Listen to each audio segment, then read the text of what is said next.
पवित्र श्रीमद् भागवत गीता, पवित्र चारों वेद, पवित्र कुरान शरीफ, पवित्र बाइबल, पवित्र गुरु ग्रंथ साहिब, पवित्र कबीर साहिब की वाणी में छुपे हुए गूढ़ रहस्य अर्थात तत्व को जानने के लिए कृपया अवश्य सुनिए जगत गुरु तत्वदर्शी संत रामपाल जी महाराज के मंगल प्रवचन। सतगुरुदेव की जय। बंदी छोड़ कबीर परमेश्वर जी की जय। बंदी छोड़ गरीबदास जी महाराज जी की जय। स्वामी रामदेवानंद जी गुरु महाराज जी की जय हो।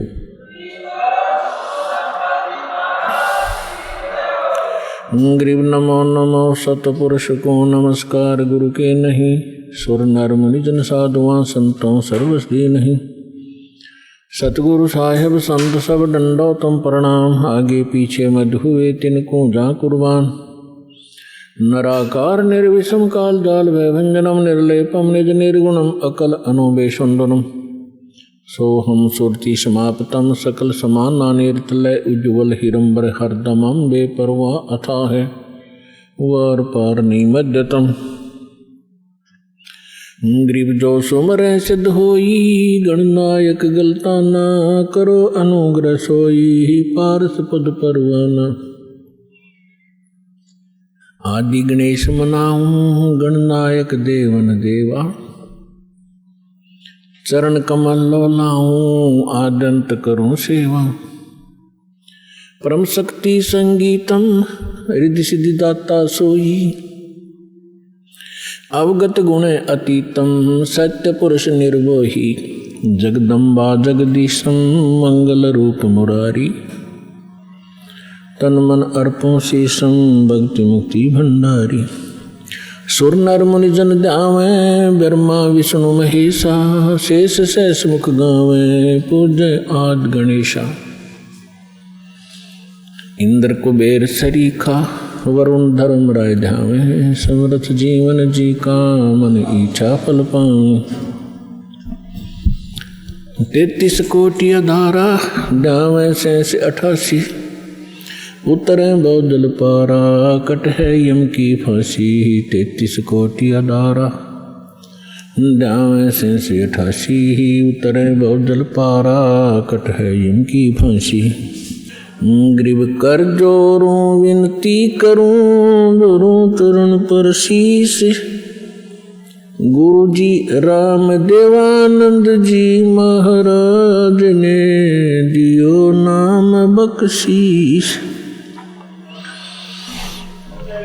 कोटि कोटि सिजदा करूं कोटि कोटि प्रणाम। चरण कमल में राखियो में बंदी जन गुलाम। कुत्ता हूँ गुरुदेव का रामपाल दास का नाम। गले प्रेम की जेवड़ी ही जाखें चोभा जाऊं। तो करो तो बावड़ू, दूर दूर करो तो जाऊं। जो राखो तो ही रहूं, जो देव सुख। सतगुरु पूर्ण ब्रह्म है, सतगुरु आप अलेख। सतगुरु रमता राम है, याम मीन न मेखो।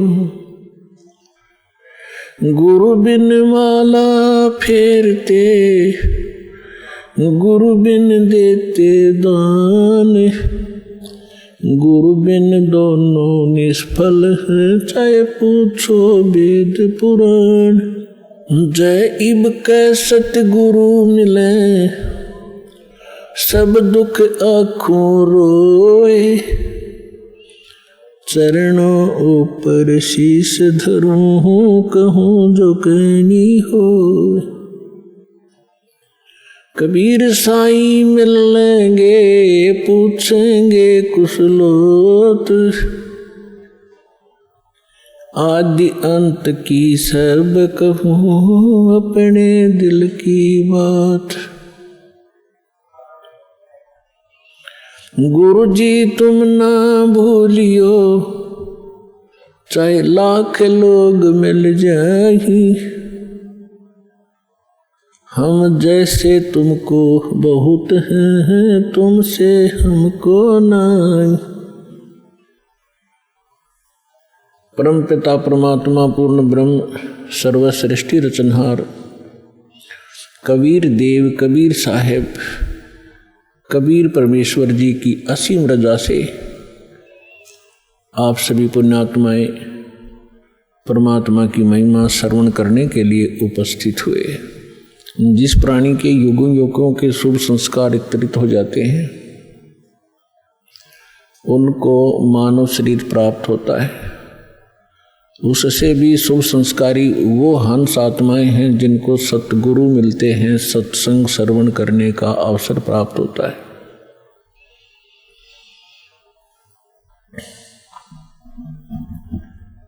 पुण्यात्माओं, आज तक हमें परमात्मा की ABC का भी ज्ञान नहीं था।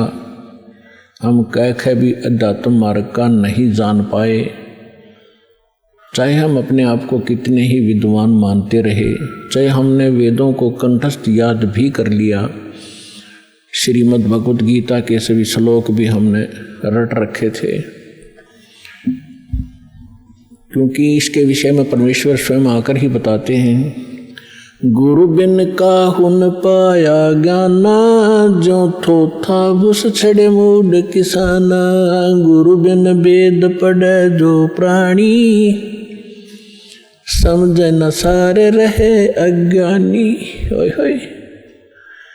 परमेश्वर ने 600 वर्ष पहले बताया था कि ये ऋषि महर्षि ब्राह्मण लोग, विद्वान संत मंडलेश्वर वेदों को कंठस्थ तो याद कर लिया, इनकी प्रभुता भी बनी हुई है, कोई चतुर्वेदी, कोई त्रिवेदी, कोई दिव्यवेदी, कि इन्होंने चारों वेदों को कंठस्थ याद कर रखा है। किसी ने 3 वेदों को, वो त्रिवेदी कहलाता है, किसी ने 2 वेदों को कंठस्थ याद कर रखा था, वो दिव्यवेदी कहलाते थे। अपने आत्माओं, यहाँ परमात्मा कहते हैं कि प्रत्येक प्राणी, प्रत्येक आत्मा, जब से वो परमात्मा कहते हैं मेरे से बिछड़ी है, उसी के तुरंत बाद इसको एहसास हो गया है कि हमसे गलती हो चुकी है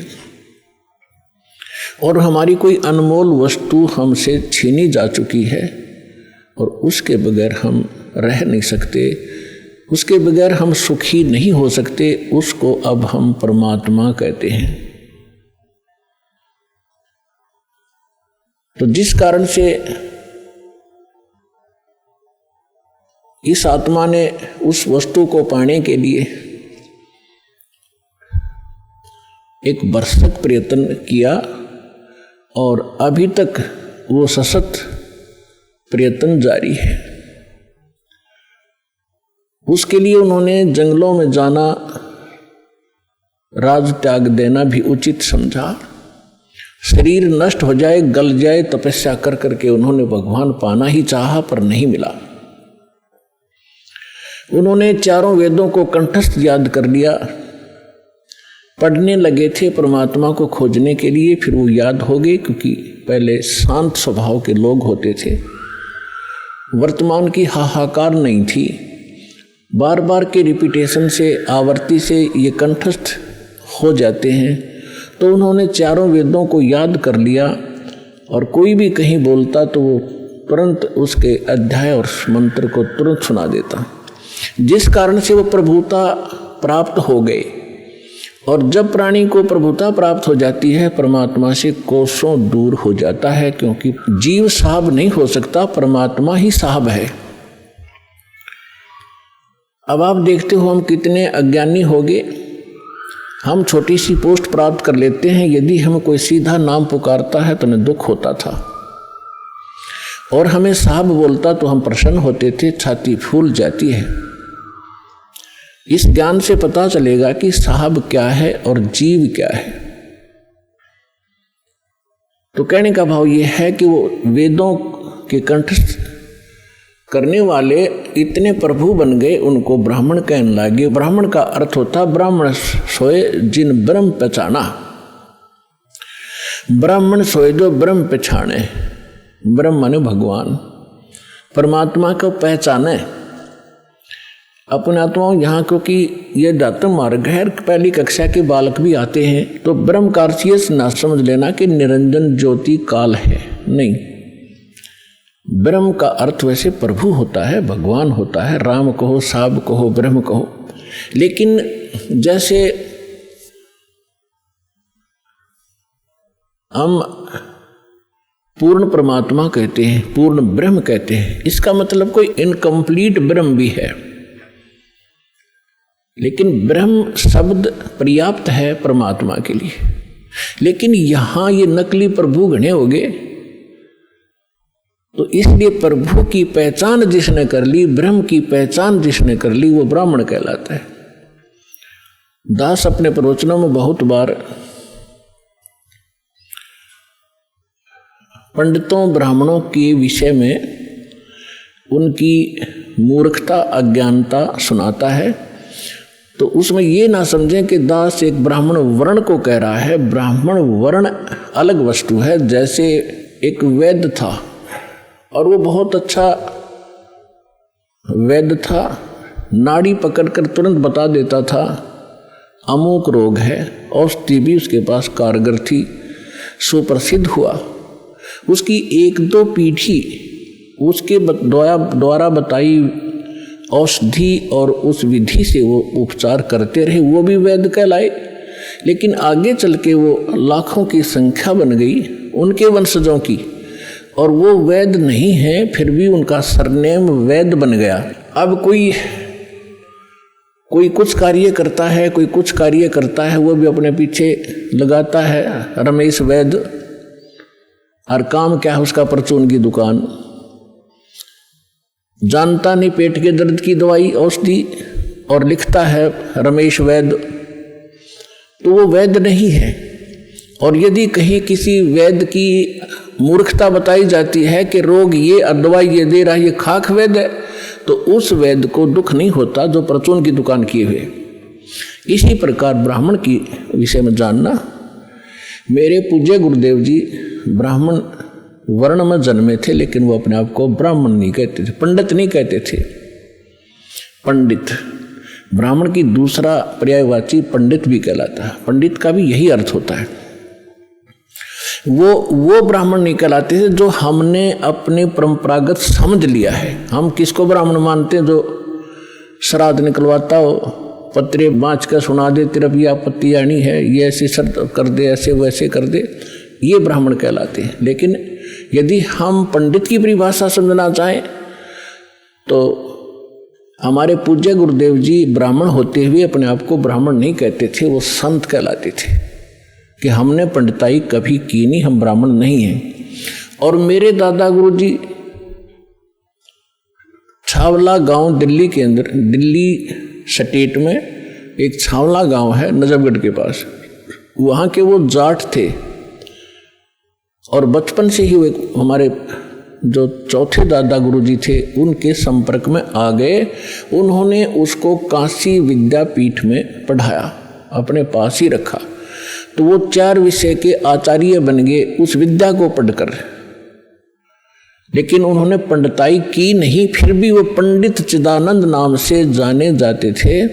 और उनका आश्रम बना हुआ है जिला सोनीपत हरियाणा, तहसील खरखोदा के पास एक गोपालपुर गांव है छोटा सा, उसमें उनका आश्रम बना हुआ है। दास उसको बहुत बार देख कर आया है, उस पर लिखा है पंडित चिदानंद आश्रम, जबकि वो वर्ण में जाट थे। तो हमने सबसे पहले ये देखना है कि इन चीज़ों का अब हमने इनसे ऊपर उठना है, जातिवाद से। हमारी क्या जाति है? जीव हमारी जाति है, और मानव धर्म हमारा हिंदू मुस्लिम सिख ईसाई, कोई धर्म नहीं है न्यारा। जब हम परमात्मा के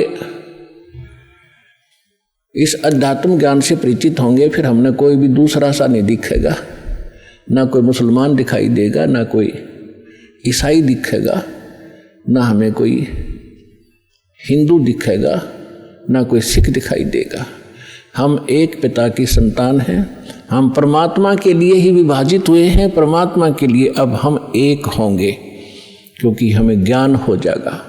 हम रूढ़िवादी नहीं रह सकते, क्योंकि परमात्मा ने शिक्षा इसीलिए आपको दी है। अब हम अपने प्रसंग पर आते हैं। गुरु बिन काहू न पाया ज्ञाना, जो थोथा भूस छड़े मोहुड किसाना। गुरु बिन वेद पढ़े जो प्राणी, समझन सार रहे अज्ञानी। अब तो कहते हैं प्रत्यक्ष को प्रमाण की आवश्यकता नहीं पड़ती, क्योंकि दास ने परमेश्वर कबीर जी के द्वारा दी गई उस बुद्धि से, दास एक जीव बुद्धि है, और जब परमात्मा रजा बख्शते हैं, यही जीव परमात्मा वाले ही ज्ञान को आगे चला सकता है, सुना सकता है और उसको समझ सकता है। तो उस परमात्मा की कृपा से आपके समक्ष ये तो हो ही चुका है कि यथार्थ ज्ञान क्या है, अध्यात्म मार्ग कैसा है, और ये भी आप खूब समझते हैं कि आज तक हमारे सदग्रंथों को हमारे ही ऋषि महर्षि गुरु ब्राह्मण आचार्य शंकराचार्य इस सिलेबस से परिचित नहीं थे, तो खाक टीचर थे वो।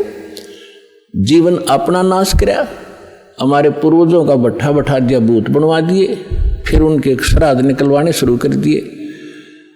तो इस तरह की भ्रमणा अज्ञानता से फैलती है।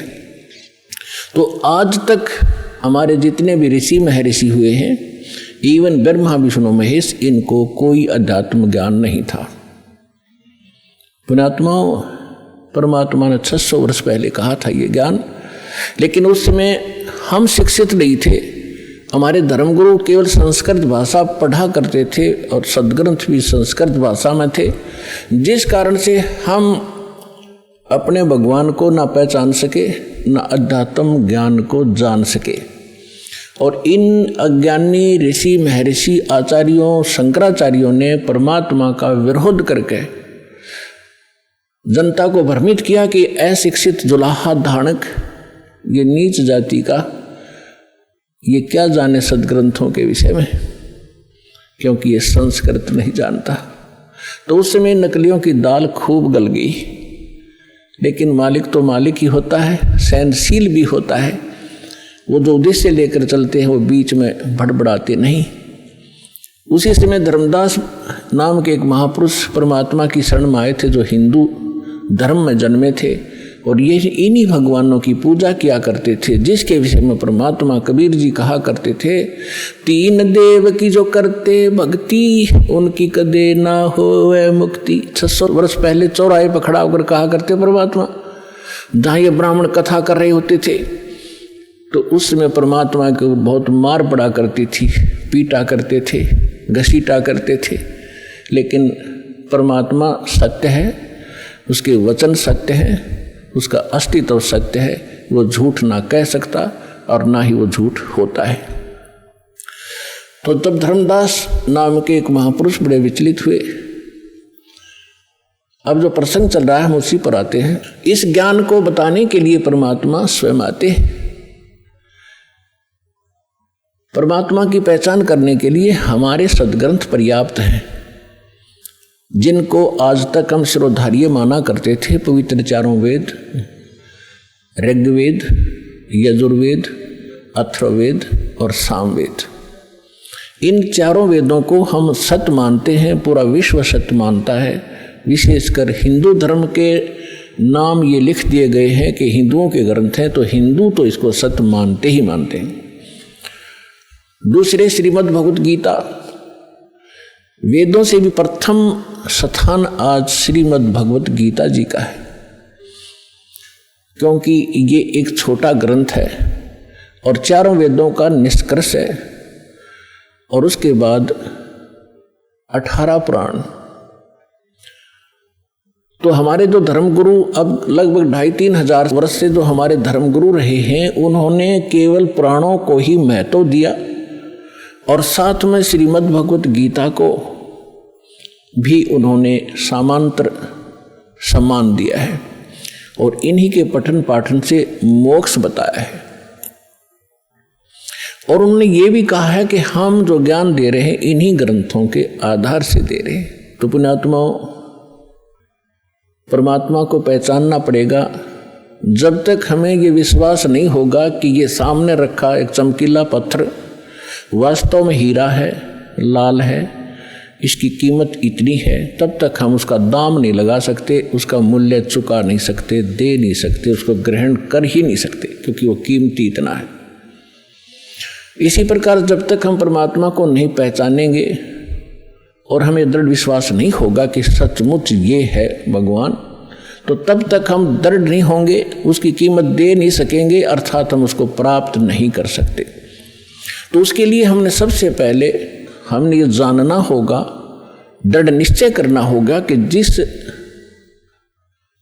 परमात्मा को हम प्राप्त करने के लिए प्रयत्न करेंगे, उसके लिए जो भी कीमत हमने देनी पड़ेगी वो देंगे, तो वास्तव में वो परमात्मा है भी कि नहीं। तो उसकी पहचान के लिए हमने कोई आधार बनाने पड़ेंगे।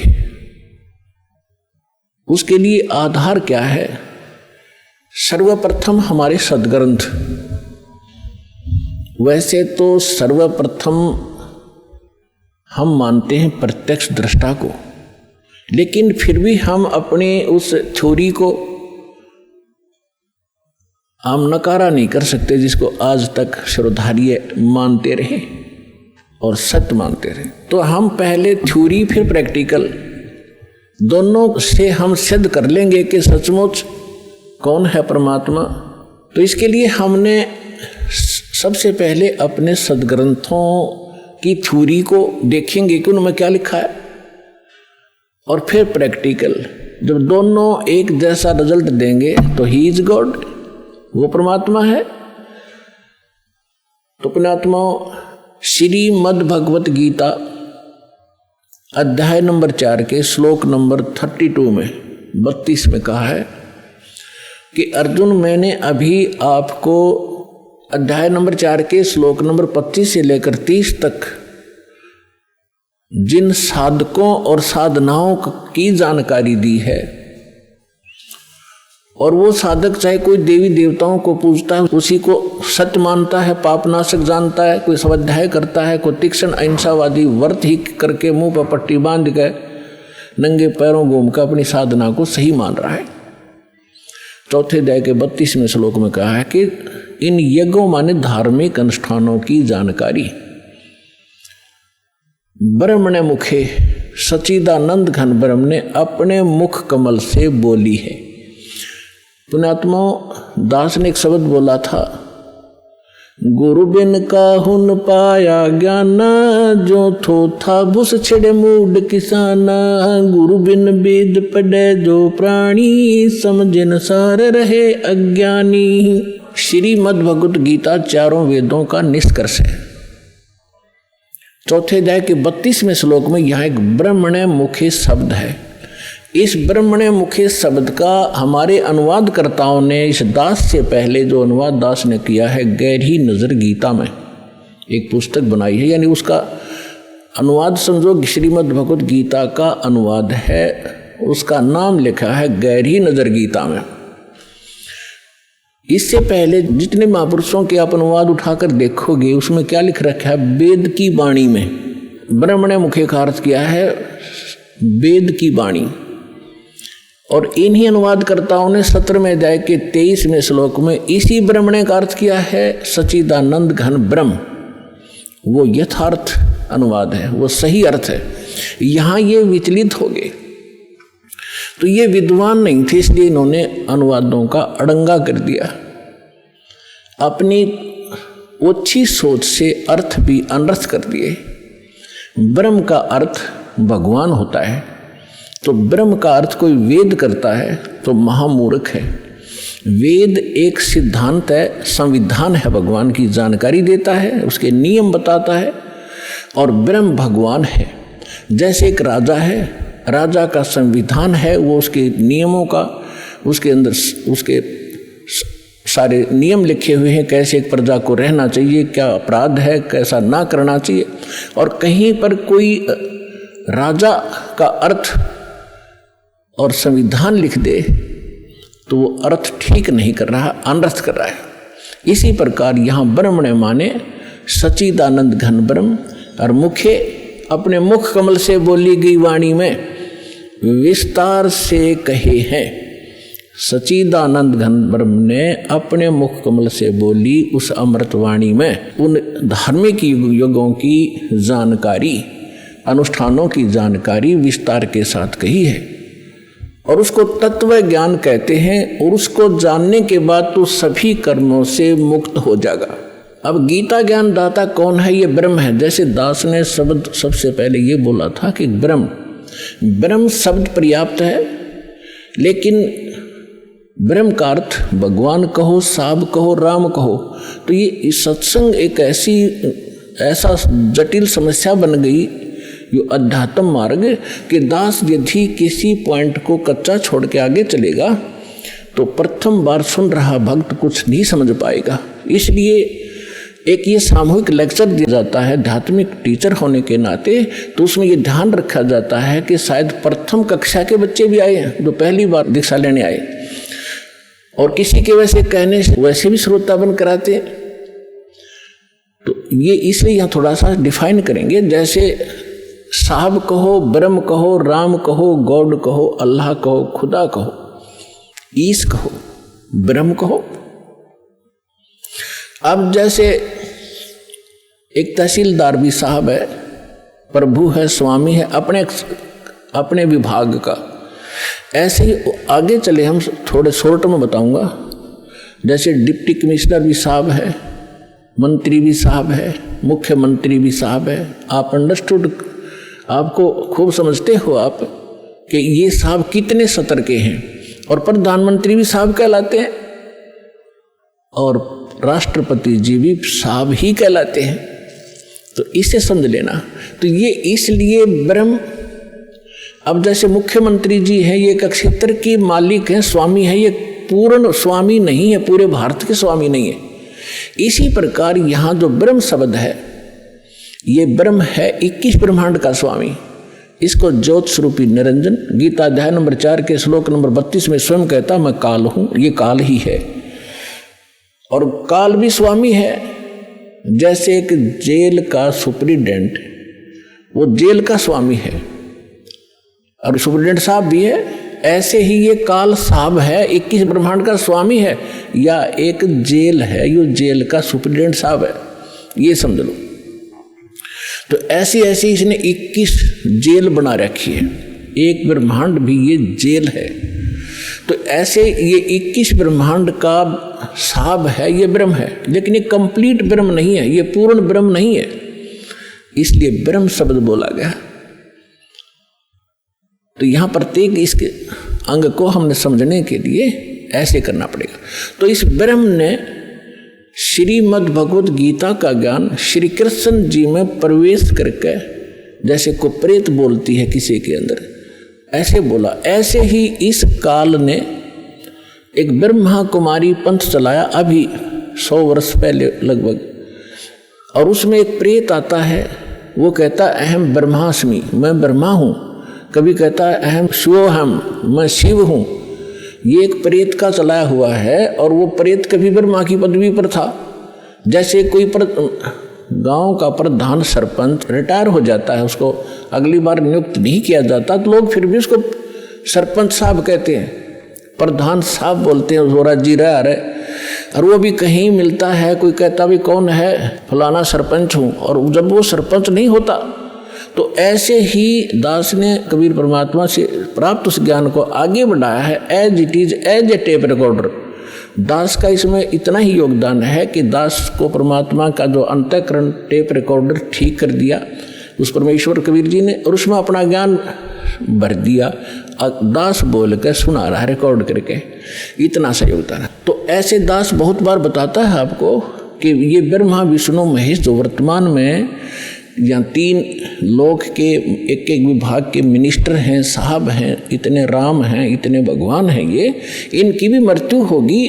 और ये मृत्यु को प्राप्त होकर आम जीव की तरह 84 लाख योनियों में, प्रेत योनियों में भटक रहे होंगे, और अन्य पुण्य आत्माओं को फिर से काल अपनी दुर्गा पत्नी से जन्म दे करके उस पदवी पर बैठा देता है।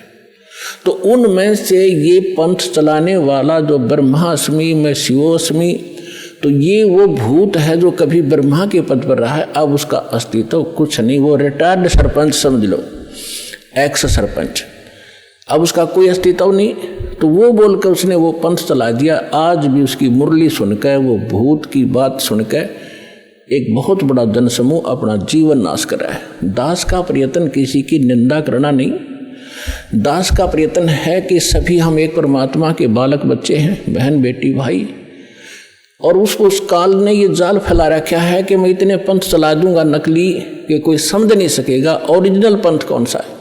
तो दास ऐसा प्रयत्न कर रहा है कि जैसे पहले के, अभी बहुत बार होती रहती हैं घटनाएं कि कोई 500,000 के नोट नकली छाप देता है और सरकार को जो पता चलता है तो दोनों ओरिजिनल और डुप्लीकेट दोनों के दोनों मीडिया के माध्यम से, समाचार पत्रों के माध्यम से उनकी पहचान कराई जाती है कि ये इस टाइप का डुप्लीकेट है, ये ओरिजिनल है। तो सरकार निंदा नहीं कर रही होती, एक महापरोपकार करती है। तो दास का यही प्रयत्न समझ लेना कि हमारे जो यथार्थ सदग्रंथ हैं वो तो हमारे ओरिजिनल नोट हैं, ओरिजिनल सदग्रंथ हैं, और उसके अतिरिक्त कोई अनुभव बता रहा है, कोई मार्ग चला रहा है, वो डुप्लीकेट है, वो हानि हो रही उनके जीवन की। तो दास ने कोई शौक नहीं है किसी की, इसको आप आलोचना का नाम देते हो तो आपकी बुद्धि अच्छी नहीं है, आपको अध्यात्म ज्ञान नहीं है। तो इसी प्रकार ये काल ने स्वयं, इसमें श्री कृष्ण जी के अंदर स्वयं काल प्रवेश कर गया। श्री कृष्ण भी ये 3 लोक के प्रभु हैं, एक विभाग के। इसके अंदर आम प्रेत नहीं प्रवेश कर सकता, इनके अंदर, इनमें इतनी पावर होती है। तो उनके अंदर काल स्वयं आया और उसने गीता का ज्ञान दिया। तो यहाँ ब्रह्म बोल रहा है इस गीता को। अब हम परम अक्षर ब्रह्म कहेंगे, उसको पूर्ण ब्रह्म कहेंगे, जो इससे अन्य परम शक्ति है, और उसको हमने पाना है। अब क्या कहा है कि वो सच्चिदानंद घन ब्रह्म ने अपने मुख कमल से, गीता ज्ञानदाता स्वयं कह रहा है, उस धार्मिक अनुष्ठानों की जानकारी विस्तार के साथ कही है, और उसको तत्व ज्ञान कहते हैं। और उस ज्ञान को प्राप्त करके प्राणी सभी कर्मों से मुक्त हो जाता है, उसका वो छुटकारा पा लेता है, उसका पुनर्जन्म नहीं होता। चौथे अध्याय के 34वें श्लोक में कहा कि अर्जुन, उस तत्व ज्ञान को जो परमात्मा स्वयं आकर अपने मुख कमल से वो वाणी बोलता है, वो तत्व ज्ञान है। उस तत्व ज्ञान को, उसको सूक्ष्म वेद भी कहा है।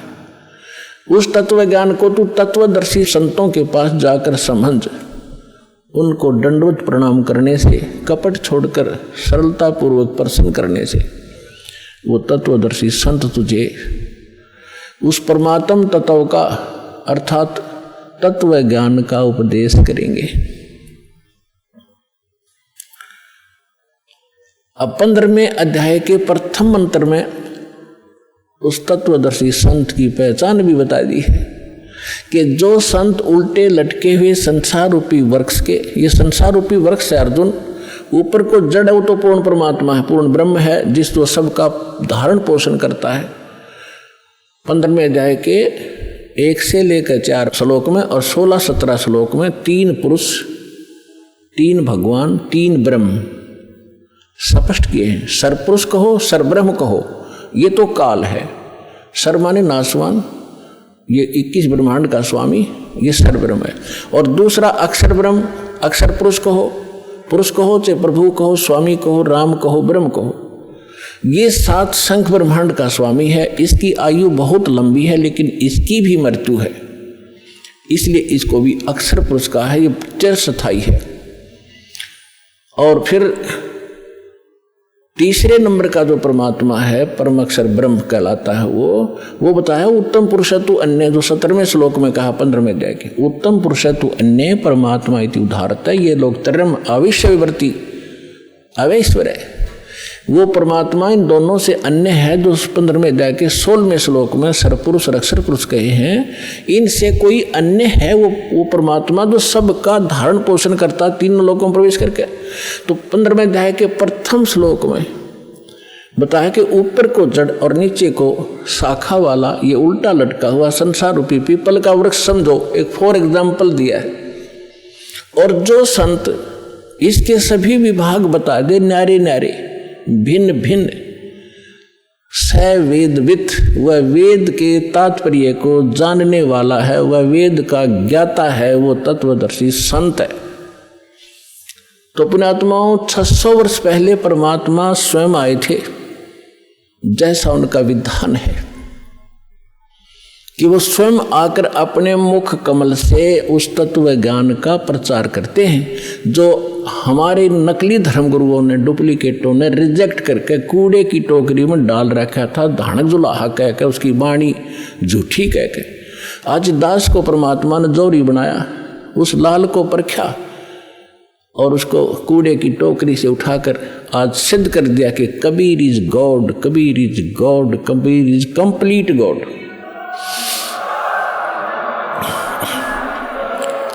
और जिसको पाकर उसके बच्चे आज धनी हो रहे हैं, अध्यात्म मार्ग से वो पूर्ण, अध्यात्म धन से वो परिपूर्ण होते जा रहे हैं, जो उनका सुख का मूल है।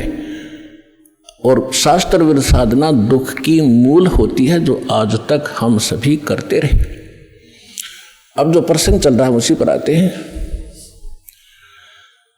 कि परमात्मा ने 600 वर्ष पहले आकर कहा था, अक्षर पुरुष एक पेड़ है, निरंजन वाकी डारे, तीनों देवा शाखा है, भाई पात रूप संसारे। अक्षर पुरुष एक पेड़ है, सरपुरुष वाकी डार, और तीनों देवा उसके आगे शाखा हैं, ये पात रूप संसार। अब आपको बहुत बार उल्टा लटका हुआ संसार रूपी वृक्ष का एक चित्र बनाया है, वो दिखाया है। तो परमात्मा ने मूल को छोड़ दिया, जो जमीन से बाहर दिखाई देता वो सारे पार्ट बता दिए। तना उसको अक्षर पुरुष समझो, उससे तने से मोटी डाहर निकले उसको सरपुरुष, और सरपुरुष के आगे फिर वो 3 शाखाएं हों, रजगुण ब्रह्मा, सतगुण विष्णु, तमगुण शिव जी, ये शाखा समझो, इतना बता दिया। और पात रूप संसार। फिर इस दास को भेजा ये बताने के लिए कि मूल कौन है। ये जड़ वही है जो सबका धारण पोषण करता है, सबका उत्पन्न करने वाला है, सबका संरक्षक है, जो सर्व सुखदायी है, जो परम अक्षर ब्रह्म, जो अविनाशी परमात्मा है, वो वही है। कौन? अब दास ने बताया कि इसमें परमात्मा को पहचानने में दोनों पहलू काम करेंगे। एक तो हमारी थ्योरी, हमारा जो सिलेबस पाठ्यक्रम, और साथ में प्रैक्टिकल। पाठ्यक्रम बता रहा है और फिर वो प्रैक्टिकल, जिन्होंने प्रैक्टिकल किया, उन महापुरुषों ने जिनको भगवान मिले, सचखंड लेकर गए, सतलोक ले गए, फिर वापस छोड़ा, उनमें से 6-7 शुभ नाम दास का याद है। आदरणीय धर्मदास साहिब जी, गांव बांधवगढ़, मध्य प्रदेश, वर्तमान में छत्तीसगढ़ होगा वो। और आदरणीय मलुकदास साहिब जी, आदरणीय नानक साहिब जी, जो सिख धर्म के प्रवर्तक माने जाते हैं। आदरणीय दादू साहिब जी, आदरणीय गरीबदास साहिब जी, गांव छुड़ानी, जिला जज्जर, हरियाणा वाले। आदरणीय गीसा दास साहिब जी, गांव खेखड़ा, जिला बागपुर, उत्तर प्रदेश वाले। आदरणीय स्वामी रामानंद जी, काशी वाले। तो इन महापुरुषों में से आदरणीय गरीबदास साहिब जी के विषय में दास बताना चाहेगा। उन्होंने कहा कि हम सुल्तानी नानक तारे दादू को उपदेश दिया, जात जुलाहा भेद न पाया, वो काशी माहे कबीर हुआ। अनंत कोट ब्रह्मांड का एक रति नहीं भारे, सतगुरु पुरुष कबीर हैं ये कुल के सिरजनहारे। तो वो जड़ है उस संसार रूपी वृक्ष की, वो कबीर है। कबीर परमात्मा कौन? उसको परम अक्षर ब्रह्म कहो, उसको सत्य पुरुष कहो, अमर पुरुष कहो, उसे परम पुरुष कहो, उसे परम अक्षर ब्रह्म कहो, उसे परम अक्षर पुरुष कहो। ये उनके उपमात्मक नाम है। वास्तविक नाम उस परमात्मा का कबीर देव है।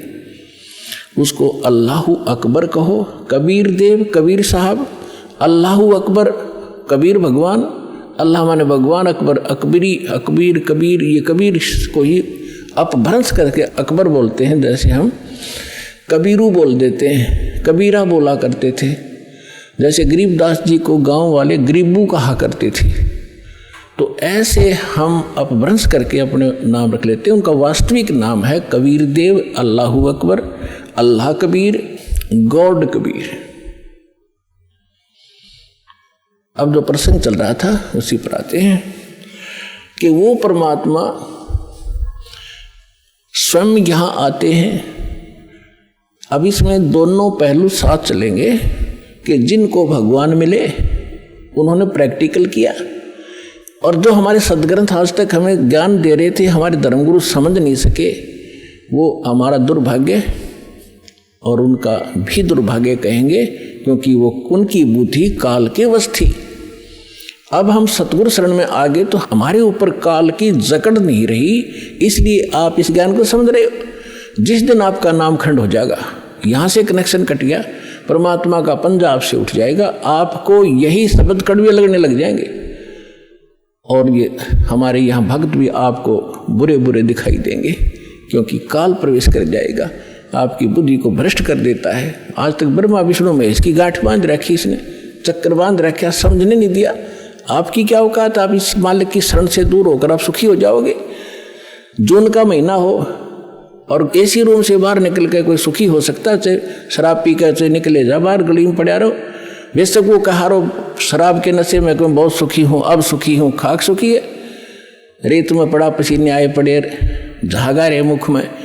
तो ऐसी दशा उन लोगों की जो भगवान से दूर हटकर इस काल के खेमे में खेल खेल रहे हैं। चाहे वो भक्ति कर रहे हैं, वो भक्ति भी नकली, या संसारिक सुख प्राप्त करने के लिए वो को प्रयास कर रहे हैं, क्योंकि इस काल की साधना से सुख हो ही नहीं सकता। सुख होगा तो इस परमात्मा की ही रजा से, इस साधना से होगा। आदरणीय गरीबदास साहिब जी ने प्रैक्टिकल बताया कि अजब नगर में ले गए हमको सतगुरु आने, अजब नगर में ले गए हमको परमेश्वर आने, आन माने आके, अजब नगर में ऐसे अजब कमाल के लोक में लेके गए भगवान मुझे खुद आकर के, और जल के बिंब अगाध गति हम सूते चादर ताड़े। है अजब नगर में ले गए हमको सतगुरु आण, यानी वो सतगुरु भी हैं, वो भगवान भी हैं। जो सतगुरु होता है, सच्चा ज्ञान जो देता है भगवान ही देता है, भगवान ही सच्चा ज्ञान दे सकता है। तो उनको सीधे भगवान मिले थे, सतगुरु कहो चाहे परमेश्वर कहो। अजब नगर में ले गए हमको परमेश्वर आने, आन माने आके, ये हमारी देसी भाषा हरियाणा की लैंग्वेज में लिखा ग्रंथ है। और जल के बिंब अगाध गति वहाँ सूते चादर तान, चादर तान के सोना, यानी कति निश्चिंत हो जाना, बेफिक्र होकर सोना। एक मुहारा है यहाँ देसी कि अच्छा चादर तान के सोए है, सारे काम कर लिए। तो इस तरह कहते हम तो निश्चिंत हो गए कि साधना हमारी सत्य भगवान मिल गए, आँखों सतलोक देख लिया, सत साधना करते रहेंगे, गलती हम करें नहीं, हम निश्चिंत हो गए। हमारे अंदर कोई अब शंका नहीं रही कौन भगवान है और क्या उसको प्राप्त करने का मेथड है, वो सब कंप्लीट प्राप्त हो गया, आँखों देखा। तो दास आपको इतना ही दृढ़ करना चाहता है। देखो,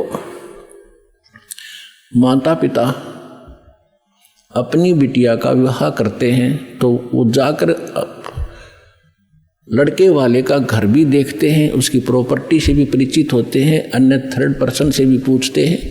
फिर वो आकर घर बताते हैं कि हम जो लड़का देख कर आए हैं उसके ये बिजनेस है, उसके ये व्यापार है, इतनी उसको प्रॉपर्टी है। तो लड़की को कोई डाउट नहीं होता क्योंकि पिता बता रहा है। थर्ड पर्सन कहे तो शायद शंका हो जा। तो इसी प्रकार उस परम पिता ने आके आपको ज्ञान दिया है कि जहाँ तुम जाओगे वहाँ क्या क्या सुख सुविधाएं हैं, तो आपको डाउट नहीं रहना चाहिए। और फिर साथ के साथ अपने गवाह भी तैयार कर रखे। अब लड़की यूँ कह कि मैं जाकर देख कर आऊँगी, तो वह भी एक बात है, देखा पिताजी झूठ नहीं बोल रहे। तो इसी प्रकार आप जी ने एक नेक भक्त का भी आचरण एक दिखाना है कि जो दास बोल रहा है वो किसी डूम भाट के गीत नहीं है, गॉड गिवन स्पिरिचुअल नॉलेज है, एच इट इज, जो भगवान ने बताया। और जिन महापुरुषों को भगवान मिले उन्हें जो का तो सेकंड किया, हमारे सदग्रंथ बता रहे। अब आपको श्रीमद् भगवद गीता से परिचित कराया, और विशेषकर हिंदू समाज तो जो भगवान की तरफ में पहले से ही लगे हैं, तो उन्होंने तो गीता का पाठ रोज कर ही रखा तकरीबन। दास एक बार 2003 के अंदर उदयपुर के अंदर सत्संग कर रहे थे, थोड़ी सी संगत होती थी, और हमारे पास एक प्रोजेक्टर सिस्टम हमने किया था, और टीवी पर दास दिखा रहा था, बता रहा था। एक बहन सुन रही थी, उसमें प्रोजेक्टर सिस्टम नहीं था, केवल टीवी ही पर हम दिखा रहे थे। टीवी पर थोड़ी बहुत दूर दिखा करते, थोड़े आदमी बैठा करते। उसके तुरंत बाद हमने प्रोजेक्टर ले लिया था भक्तों ने। तो सत्संग कर रहा था, उसमें बताया सारा कुछ, गीता को दिखाया। फिर मैं नीचे आकर एक चारपाई डली थी, उस पर बैठ गया। 10-20 भगत, कुछ शंका समाधान वाले, कुछ दीक्षा के इच्छुक आकर बैठ के। तो एक बहन कहने लगी, जी मैं तो व्रत करती हूँ, शुक्रवार का मैं छोड़ूंगी नहीं। मैंने कहा बहन आप गीता को मानते हो? कहा गीता डेली पढ़ती हूँ। मैंने कहा 6 अध्याय के 16वें श्लोक में गीता जी में लिखा है कि अर्जुन, ना तो ये साधना, ये योग आदि खाने वाले की सफल हो सकती, और ना बिल्कुल न खाने वाले की, बिल्कुल ना खाना, व्रत रखना। और ना ज़्यादा जागने वाले की। लोग दिखावा नहीं होगा, मैं 4-2 बजे उठ लेता हूँ, प्रसाद ना करता हूँ और सोता ही नहीं रात में। नहीं, नाम उठत ना हम बैठत, नाम सोवत जागवे, नाम खाते नाम पीते, नाम सेती लागवे। ठीक है, जो वृद्ध हैं जिनको काम नहीं, किसी टाइम उठो और बैठो करो सेवा साधना, लेकिन सारा दिन मेहनत करने वाला आदमी कैसे उठ लेगा? 2 बजे 10 बजे सोया हुआ, या 11 बजे सोने पाओ आजकल। तो कहने का भाव यह है कि ना घना जागने वाले का, और ना घना ज़्यादा सोने वाला भी मूर्ख है। संध्या पढ़कर सोया उठे 9 बजे, वो क्या भक्ति करेगा? तो कहते सब संयम रखो, सबके अंदर संयम, हर तरह का संयम रखकर साधना करने से होता है। तो मैंने इतना ही कहा था कि गीता अध्याय नंबर 6 के श्लोक 16 में न बोले जी बिल्कुल सही है, और मैं रोज पढ़ती थी। आज बुद्धि खुली है मेरी। माँ बेटी आज तक तुम्हारी बुद्धि काल न जकड़ रखी थी, रोज पढ़ा करते। मोती मुक्ता दर्शत नाही, ये जग है सब अंदरे, दिखत के तो नैन चश्म, इनका फेरा मोतिया बिंदरे। ये बड़े विद्वान पढ़े थे, बड़े लय ला कर गीता का पाठ करा करते थे, बड़ी मधुर वाणी से श्लोकों का उच्चारण किया करते थे 1 घंटे तक। तो खाक था उनके पास, मोतिया बिंद था, उसको पता नहीं इसमें बोल क्या रखा, तुम कर क्या रहे हो। तो आज दास तो बता रहा है कि बुद्धिमान भक्त हैं, और इन्होंने गीता और इनको खूब पढ़ा हुआ है, और परमात्मा की शरण में आने से आपकी बुद्धि ओपन हो जाती है, काल का प्रेशर प्रभाव हट जाता है, आप खूब आसानी से सोच लेते हो और समझ सकते हो। तो गीता के अंदर जो दास ने प्रमाण दिए, विशेषकर हिंदू समाज जिनसे खूब परिचित है कि ऐसा ही लिखा है, लेकिन समझ नहीं सके थे। आप विद्यार्थी, अगर विद्यार्थी सिलेबस समझ ले तो फिर टीचर की क्या आवश्यकता है, फिर आप पे पढ़ जाते सारे। तो टीचर इसलिए बनाए जाते हैं कि सब अनुभव करते हैं, सिलेबस को पढ़ते हैं, फिर बच्चों को सुनाते, फिर प्रैक्टिकल करवाते हैं। थ्योरी से प्रैक्टिकल होता है, एज इट इज होगा, बिल्कुल सही होगा। अब आपको सुनाते वेदों से। वैसे वेद 4 वेदों का सारा श्रीमद् भगवद गीता है, लेकिन इस मन के अंदर ज़्यादा ही अड़ंगा भर दिया इन अज्ञानियों ने, तो वेद भी पैरेलल साथ लेने पड़ेंगे हमें। परमात्मा की पहचान क्या है, वो क्या करता है। अब जैसा भी आपने पाठ प्रकाश के समय सुना कि सतलोक से चलकर आए, वो परमात्मा सतलोक से चलकर आए कबीर जी, और गरीबदास जी भी कहते हैं कि अलल पंख अनुराग है सुन मंडल रह थीर, दास गरीब उधारिया में सतगुरु मिले कबीर। और अजब नगर में ले गए हमको सतगुरु आने। धर्मदास जी कहते हैं सतलोक से चलकर आए काटन यम की जंजीर। मुल्कदास जी भी कहते हैं कि अमरलोक से चलकर आए काटन यम की जंजीर। तो इसी प्रकार सभी महापुरुषों ने जिनको परमात्मा मिले हैं, रामानंद जी ने कहा कि दो ठौर है एक तू भया एक से दो, और गरीबदास हम कारणे तुम आए हो मगजो, वहां से चलकर आए हो। मगजो माने वो सफर तय करके आए हो, इतना लंबा हमारे लिए आए हो। अब वेद क्या बताते हैं? ऋग्वेद मंडल नंबर 9 सूक्त 86 के मंत्र 26 और 27 में, ऋग्वेद मंडल नंबर 9 सूक्त 82 मंत्र 1, 2, 3 में, ऋग्वेद मंडल नंबर 9 सूक्त 54 के मंत्र 3 में, ऋग्वेद मंडल नंबर 9 सूक्त 94 के मंत्र 1 में, ऋग्वेद मंडल नंबर 9 सूक्त 95 मंत्र 2 में, ऋग्वेद मंडल नंबर 9 सूक्त 96 यानी 96 के मंत्र 16 से लेकर 20 में, फिर ऋग्वेद मंडल नंबर 9 और सूक्त 1 के मंत्र 8 और 9 में, और भी अनेक स्थानों पर बहुत सारे ढेर सारे प्रमाण हैं, लेकिन ये हमें पर्याप्त हैं इतने मंत्र परमात्मा को पहचानने के लिए। इनमें यही प्रमाण दिया है कि वो परमात्मा मनुष्य सदृश है और ऊपर धूलोक के तीसरे पृष्ठ पर, यानी ऊपर 4 लोक हैं, एक सत्यलोक, फिर अलखलोक, उससे ऊपर अगमलोक, फिर अकय, उसको अनामी लोक भी कहते हैं। तो प्रत्येक लोक को 3 विभागों में बांटा हुआ है। जैसे अपनी दिल्ली राजधानी है, एक तो बाह्य क्षेत्र है जो ग्रामीण क्षेत्र होता है, और एक बाजार क्षेत्र है, बाजार में जहाँ दुकान दुकानें हैं, बाजार है, और तीसरा वो स्थान है जहाँ हमारी पार्लियामेंट हाउस है। तो ऐसे बताया है कि वो धूलोक, धू माने उस तेजों में पृथ्वी सतलोक में वो परमात्मा राजा के समान सिंहासन पर विराजमान है, सिर पे मुकुट है, देखने में वो राजा जैसा लगता है और वहाँ रहता है। ऐसा ही परमेश्वर ने खुद बताया है, ऐसा ही महापुरुषों ने जिनको भगवान मिले उन्होंने बताया है कि उस परमात्मा के एक रूम में बाल कहो, बाल का छिद्र कहो जो रोमकूप कहलाता है, करोड़ सूर्य मिला दे, करोड़ चंद्रमा, इतनी रोशनी उस मालिक की, वो भी फीकी पड़ जाए।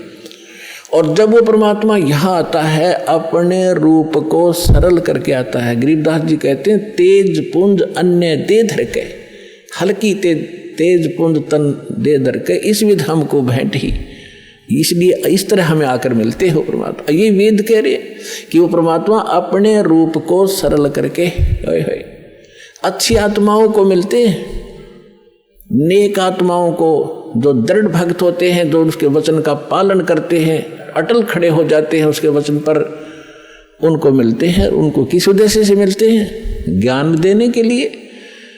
और फिर वो परमात्मा एक कवि जैसा आचरण करते हैं, कवियों की तरह कविताओं के माध्यम से, लोकोक्तियों के माध्यम से, दोहा दोहावलियों के माध्यम से अपने तत्व ज्ञान का प्रचार बोल बोल के अपनी अमृतवाणी में वो करते हैं, सुनाते हैं। उसको लिपिबद्ध कर लिया जाता है, वो सच्चिदानंद घन ब्रह्म की वाणी कहलाती है।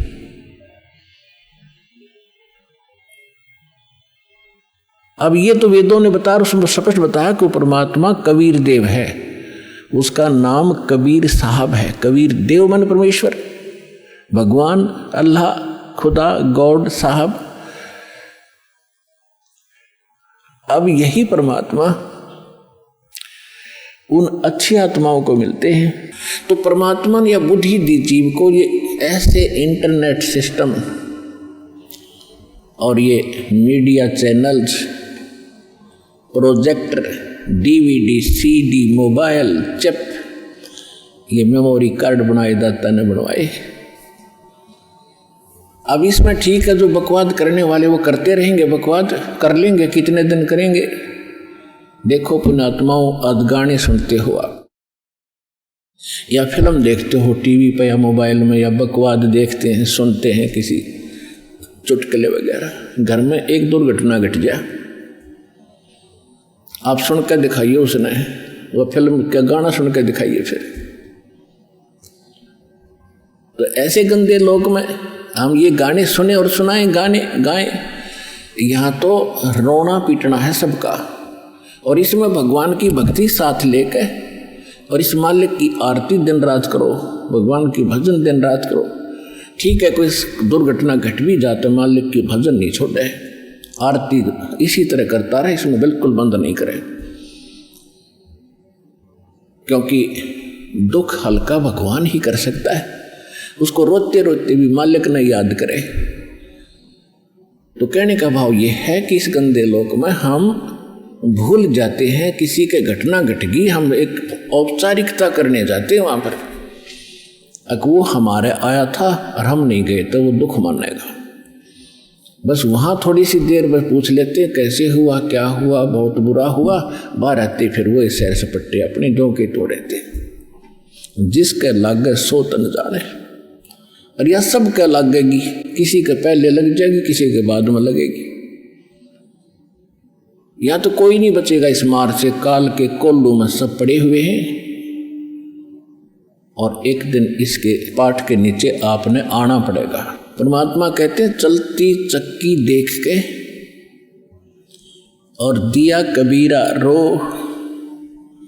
और दो पाटन के बीच में साबत बचा ना कोई। चक्की के बीच में चक्की चल रही है पत्थर की, उसमें कणक डाली जा रही है। कहते दो पाटों के बीच में, इस काल और माया के बीच में आपको पीसा जा रहा है, इसमें साबित कोई नहीं बचेगा। फिर कहते हैं कि किले से लागा रहे ताका नाश न हो। हमने देखा कि हमारी माताएं हाथ से चक्की पीसा करती थी और उसमें एक किला होता था, किला बीच में एक ऐसे दोनों पाटों के बीच में सेंटर में पाट होते गोल गोल चक्कर पत्थर के, उसमें एक तो डंडा सा लगा होता था उसको घुमाने के लिए, और एक उनके सेंटर में एक सुराख सा होता था, उसमें एक लकड़ की ऐसे गोल सी लंबी लंबी सी एक लगी हुई थी गुटका सा, और उसके चारों तरफ उसके खाली स्थान होता था, उसको किला बोलते थे। अब जो कणक उस किले में पड़ गई वह तो ज्यों की त्यों रहती थी, उस पर उन दोनों पाटों का असर नहीं होता था, और जो उन दो पाटों के बीच में आगे वह सारी पीस दी जाती थी। तो यहाँ परमात्मा कहते हैं किले से लागा रहे ताका नाश ना हो।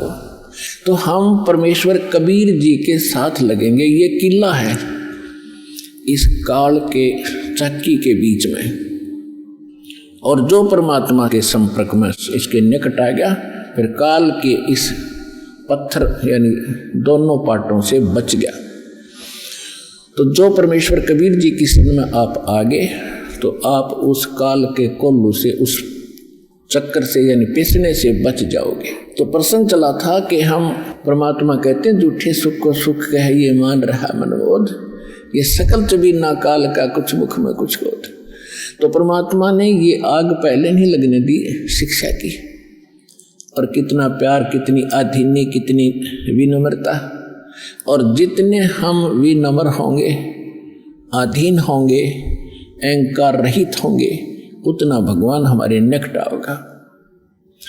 आदीनी के पास है ये पूर्ण ब्रह्म दयाल, मान बड़ाई मारियो भाई बेअदबी सिरकाल।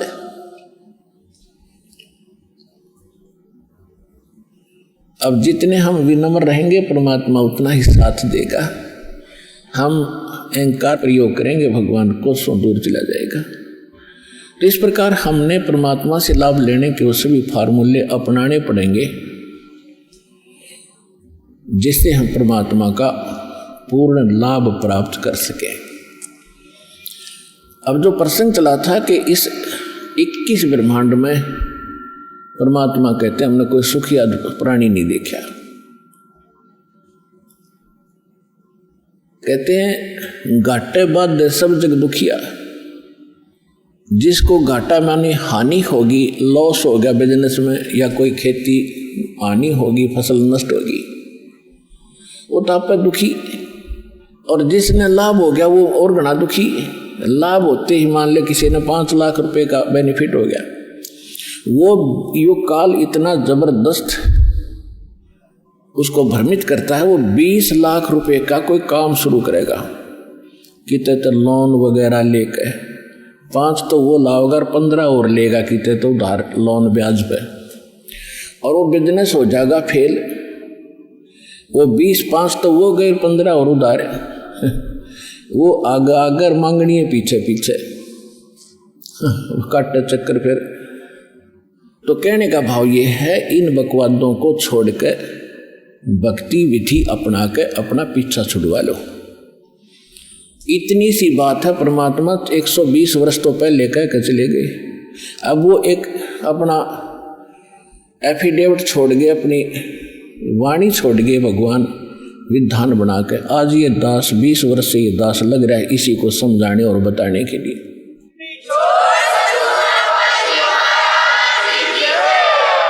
और जब तक हम इस विधि को नहीं अपनाएंगे, हम ना तो यहाँ सुखी हो सकते और भविष्य तो भूल जाओ, सुख स्वप्न में भी नहीं होगा। जब परमात्मा की सही विधि, सही भक्ति और उसकी मर्यादा पर हम चलेंगे, हम यहाँ भी सुखी होंगे। पुण्यात्माओं, एक दिन दास वहाँ गया हुआ था गोवा के अंदर। गोवा एक स्टेट है और समुद्र के किनारे बसा हुआ है। वहाँ भगत ने एक सत्संग करवाया था। हम सत्संग करने गए थे सन 2004 में, और वो सत्संग भी उस समुद्र के किनारे से थोड़ी सी दूरी पर, यानी वहाँ से 8-7 किले दूरी पर, 1000 फुट दूरी पर एक ग्राउंड था, वो बुक करा रखा था।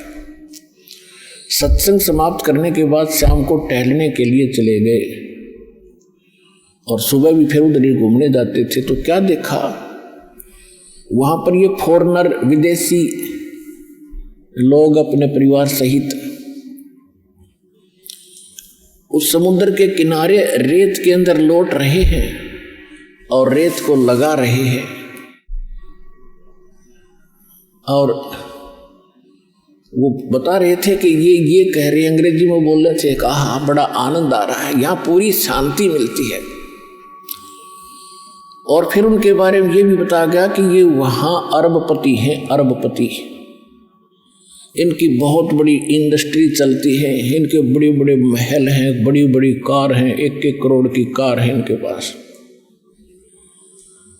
और उन महलों को, जिसमें ये करोड़ों रुपये की कोठी बना के करोड़ों रुपये की कार लेकर, वहाँ शांति नहीं, शांति मिली वहाँ कपड़े निकाल के एक लंगोट बांध गए और रेत में पड़े हैं। कहा हाँ यहाँ बड़ी शांति है।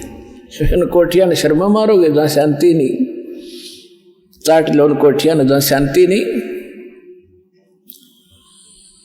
तो पुण्यात्मा, ये हालत है हमारी।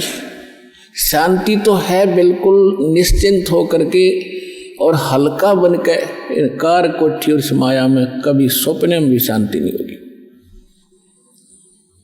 और शांति नहीं है तब बाढ़ में जाओ, वो धन जिसके चाहे अरबपति और चाहे खरबपति, जब आत्मा में शांति नहीं, वो तो आज भी आग में जल रहा है, फिर सारी संपत्ति ने छोड़ के फिर नरक की आग में न्यारा जलेगा। वो यहाँ भी दुखी, उसका परलोक भी दुखी। तो यहाँ परमात्मा हमें याद दिलाते हैं कि घाटे बाद सब जग दुखिया और के गृहस्थी बैरागी हो। जो घर छोड़ कर चले गए, बैराग ले लिया, जंगल में जा बैठे। अब वहां जाकर जंगल में बता, कोई बात है, कैसी बुद्धि भ्रष्ट हो रही थी हमारी। अब जंगल में कोई भगवान की तरह पेड़ का बांध रखा कि जाते खोल लाऊंगे ये अकल देखो। पर आत्मा है, ये भगवान के लिए रुक नहीं सकती। जैसा भी इसको गाइड मिलता था ऐसे ये अपनी सौ प्रेरणा से भाग लेती है। अब घर त्याग दिया, जंगल में पहुंच गया, ठीक है, रोटी खा कर गया होगा सुबह सुबह, तो शाम तक कोई दिक्कत ना, लेकिन शाम में भूख फिर लगेगी, रात काट लेगा जैसे तैसे, सुबह नहीं होगी उस पर। सुबह फिर भागेगा कहाँ, गृहस्थियों की तरफ, गांव नगर की तरफ, दिए माई वहाँ से मांग के फिर जंगल में बैठ के खाई। और फिर वर्षा होगी तब उसको महसूस होगा भी बहुत दिक्कत आई है, फिर एक झोंपड़ी डालेगा। सर्दी लग गएगी तो कोई कंबल मांग के ले आओगा किसी से, फिर के छोड़ा वह भी चिंता वहाँ नौकी नो बन गई, वो फालतू ज़्यादा बन गई। वहाँ बड़े बनाए मकान थे, बड़ी बनाई रजाई कपड़े थे और बड़ी बनाई रोटी मिलनी थी। वहाँ ना भक्ति करेगी, वहाँ जा बकवाद करी, इस ऐसे भगवान मिलेगा। तो कहने का भाव ये है, बगैर ज्ञान के हम डले ढोरे थे और गृहस्थी न सोचने लग गए कि ये जो बाहर बैठा जंगल में तपस्या कर रहा है यूँ पाओगा भगवान। तो परमात्मा के पाने का विधान विधि हमारे सदग्रंथ बताते हैं और खुद भगवान बताते हैं, या जिन्होंने परमात्मा पाया वो संत महापुरुष बताते हैं। और जिन महापुरुषों ने परमात्मा बताया उन्होंने जो विधि अपनाई वो हमारे सदग्रंथों में ज्यों की त्यों है वही विधि उन्होंने अपनाई, उनको भगवान मिला। और जिन्होंने वो विधि नहीं अपनाई अपने सदग्रंथों वाली उनको भगवान नहीं मिला। इसलिए आज तक भगवान को निराकार निराकार कहते रहे, रामकृष्ण को भगवान मानते रहे। भगवान तो कबीर साहब थे, आज तक किसी ने बताया भगवान कबीर साहब है। ये कबीर पंथी भी कहते कबीर साहब तो अलग है और परमात्मा न्यारे है। इनकी विधि थी नहीं जो भगवान को देख सके और पा सके। तो कहने का भाव यह है दास का कि परमात्मा पाने के लिए भगवान ने स्वयं एक रोल किया, भूमिका की। परमात्मा कहते हैं जो सुख है गरीबी में वो ना ही रे अमीरी में। गरीबी यानी आधीनी और साईं इतना दीजिए जा मैं कुटुंब समावे और हम भी भूखे ना रहे अतिथि ना भूखा जाए। इसमें जो सुख है और भगवान की भक्ति साथ हो। देखो भगवान की भक्ति नहीं है तो चाहे वो हैंड टू माउथ वैसे भी रह लो उससे भी कोई लाभ नहीं होगा। भक्ति भगवान की साथ हो और भगवान का फिर सहारा आपके साथ रहेगा। आपको आवश्यक वस्तु आपके सोचने से पहले प्राप्त हो जाएगी जब हम भगवान परमात्मा कबीर जी की शरण में विधिवत रहेंगे। तो फिर हमने घने संग्रह संचन की आवश्यकता क्या। लेकिन हमारा जो है दिल इतना कमजोर हो लिया, हम संग्रह किए बिना रुक नहीं सकते। फिर परमात्मा ने बताया कि जैसा भी जिसकी व्यवस्था है उसी में इस भगवान की भक्ति को प्रारंभ करो, ज्ञान को सुन और इस पर कुछ कदम इसके अनुसार रख कर देखो। फिर आपको शांति भी होगी, घर में बरकत भी होगी, पापों से भी बचोगे। अब परमात्मा एक झोंपड़ी में रहा करते, सारी ब्रह्मांड के रचने वाले। वो एक शब्द से और एक सेकंड में इतना आलीशान मकान बना सकते हैं, एक वचन से, जिसके वचन से सब ब्रह्मांड और सब सूर्य और ये चांद सितारे बन गए और ये सब जीव जंतु ये पौधे परमात्मा के एक वचन से बाग लग गए। तो क्या वो अच्छे महल बनाकर नहीं रह सकते थे इस पृथ्वी पर? काशी बनारस में वो जुल्हे का काम करके क्यों दिखाया उन्होंने? क्यों एक झोंपड़ी में टाइम पास किया कि बच्चों आपको बस इतना ही पर्याप्त है। इस गंदे लोक में, इस काल की जेल में तुम बड़े बड़े व्यवस्था करने चाहते हो तो तुमने भांग पी ली। आपको ये जेल महसूस हो नहीं रही क्योंकि आपको नशा करा दिया इसने। अब ये परमात्मा का ज्ञान एंटीबायोटिक काम करेगा, ये आपका नशा उतारेगा और फिर आप होश में आओगे। फिर आपको यह जेल दिखाई देगी। जब आपको ये जेल दिखाई देगी तो इससे निकलने की आप चेष्टा भरसक करोगे। और अब परमात्मा ने बता दिया, चेष्टा की तरीका बता दिया कि ऐसे प्रयत्न कीजिए और गारंटीड मोक्ष होगा, गारंटीड मोक्ष होगा। ये भगवान की बताई बाणी।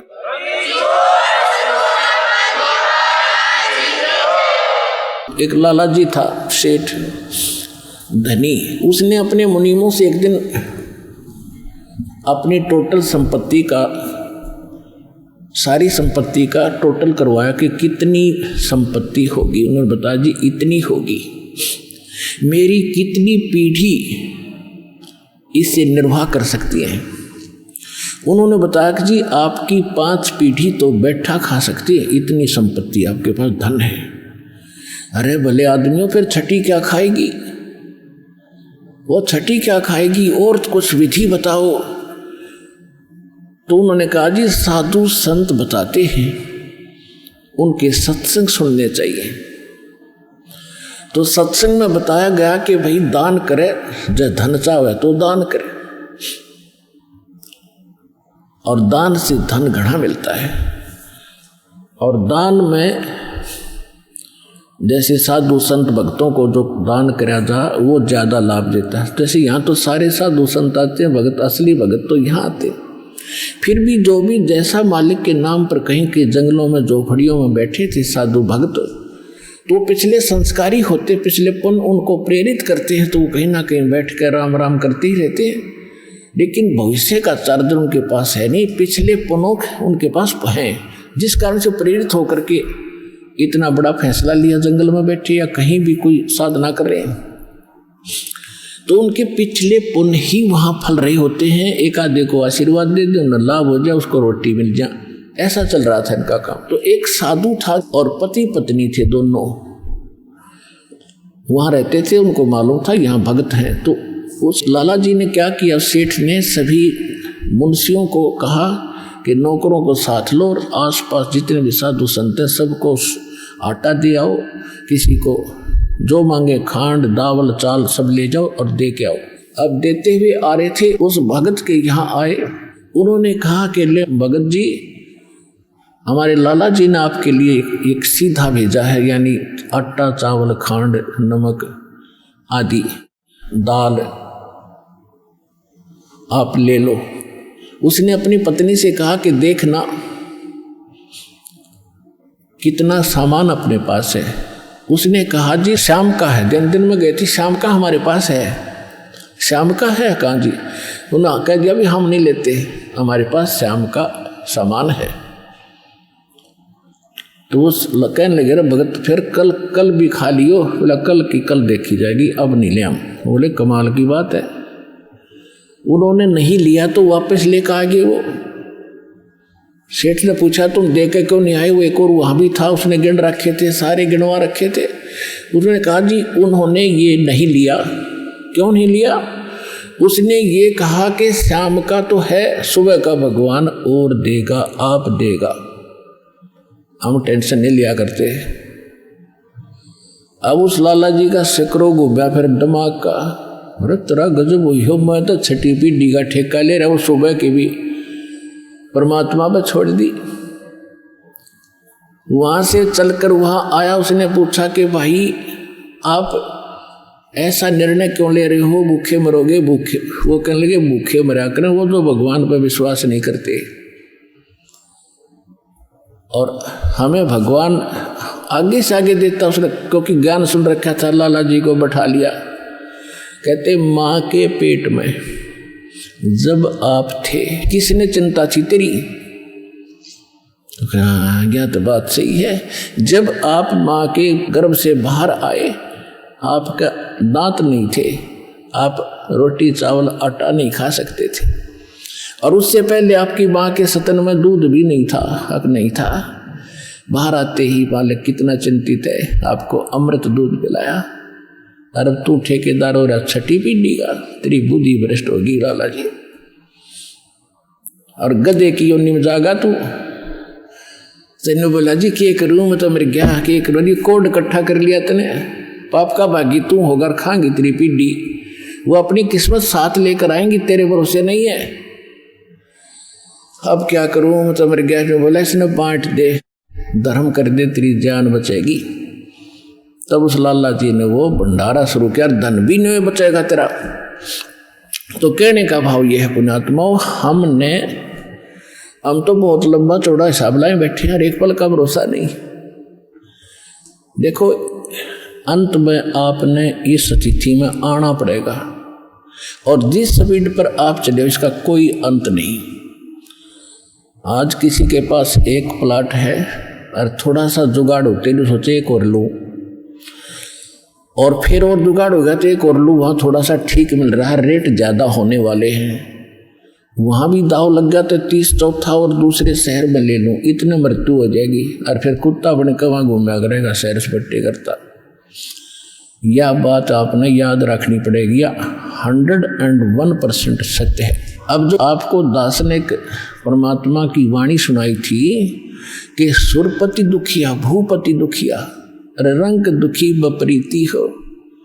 अब सुरपति देवताओं का राजा इंद्र बहुत दुखी, इसका इतिहास पढ़ के देखिए इंद्र का पुराणों में। कहते हैं एक बार एक ऋषि ने इसको श्राप दे दिया इंद्र को, उसका स्वर्ग उजड़ गया और इंद्र मांगता फिर जंगल में धक्के खा रहा।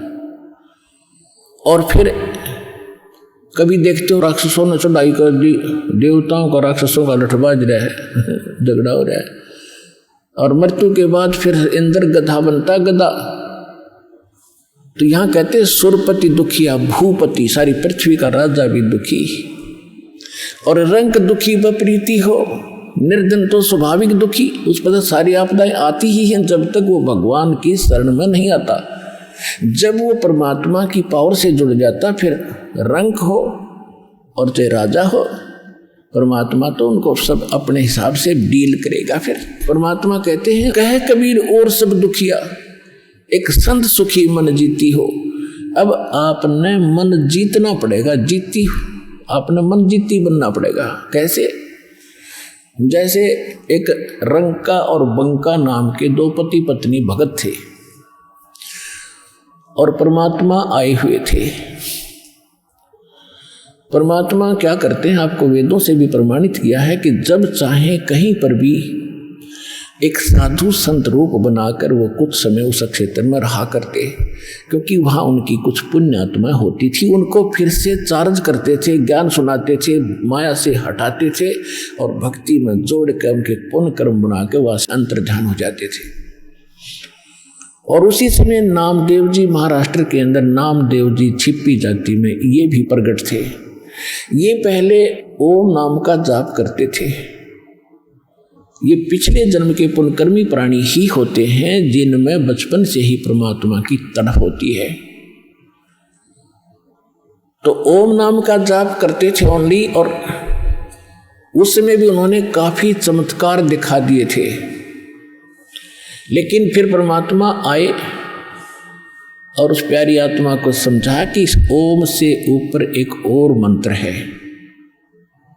अकेले ओम का मंत्र तो इस ब्रह्म का है, और इस जेल से छूटने के लिए 3 मंत्र का जाप है। ओम तत्सत, और तत् और सत ये सांकेतिक है। अब नामदेव जी को काफी मालिक ने समझाया, तब उनकी समझ में आई। फिर उनको सतनाम दिया, यानी दूसरा मंत्र भी साथ दिया। फिर वो उसका जाप करने लगे। अब गरीबदास साहिब जी ने बताया कि नम छिपा ओम तारी, पहले केवल ओम में लौ लगा रखी थी, ओम में लगन थी और कोई जाप नहीं करता था। और पीछे सोहम भेद विचारी, बाद में उन्हें सोहम का ज्ञान हुआ। और सार शब्द इन दोनों से ऊपर है, सोहम ऊपर और है, सत्सुकृत एक नाम गरीबदास जी ने अपनी वाणी में लिखा है। कहते नामा छिपा ओम तारी, पीछे सोहम भेद विचारी, और सार शब्द पाया जद लोई, आवागमन बहुर डावी। तब नामदेव जी का कल्याण हुआ। जब परमात्मा आए हुए थे उनको सार नाम दिया नहीं था, मालिक समझाया करते थे, सतनाम प्राप्त था। लेकिन पिछले संस्कार और इतने प्रबल थे। एक दिन नामदेव जी जा रहे थे कहीं से, और साथ में रास्ते में एक मंदिर था। मंदिर में ब्राह्मण लोग अपनी आरती उतार रहे थे, और आरती उतार रहे थे, बड़ी लय से गा रहे थे। नामदेव जी के भी वो परमात्मा की आरती का धुन लगी। वो तो घंटियां बजा रहे थे, कोई ऐसे झालर पीट रहा था, लगा रहा था, और उसने अपनी दोनों जूती निकाल ली। जूती होती थी, दोनों निकाल ली उनको ऐसे बजाते हुए, और वो आरती गाते हुए ब्राह्मणों के बीच में घुस गए भगवान के दर्शनार्थ मंदिर में। अब पंडितों ने देखा कि ये छोटी जाति का हाथों में जूते लेकर आ गया हमारे बीच में, इसने तो भ्रष्ट कर दिया भगवान के मंदिर को। और वो धुन में लगे हुए थे, उनको धकावे जावे नहीं, वो अपने मंडरे उसको पकड़ कर जबरदस्ती घसीट के और मंदिर के पीछे पटक दिया। वो वहां पड़े पड़े भी ऐसे आरती गा रहे और जूतियों से पीट रहे। परमात्मा ने वो मंदिर का मुख नामदेव की तरफ कर दिया। पंडित जी पिछली साइड में पिट झालर पीछे न खड़े।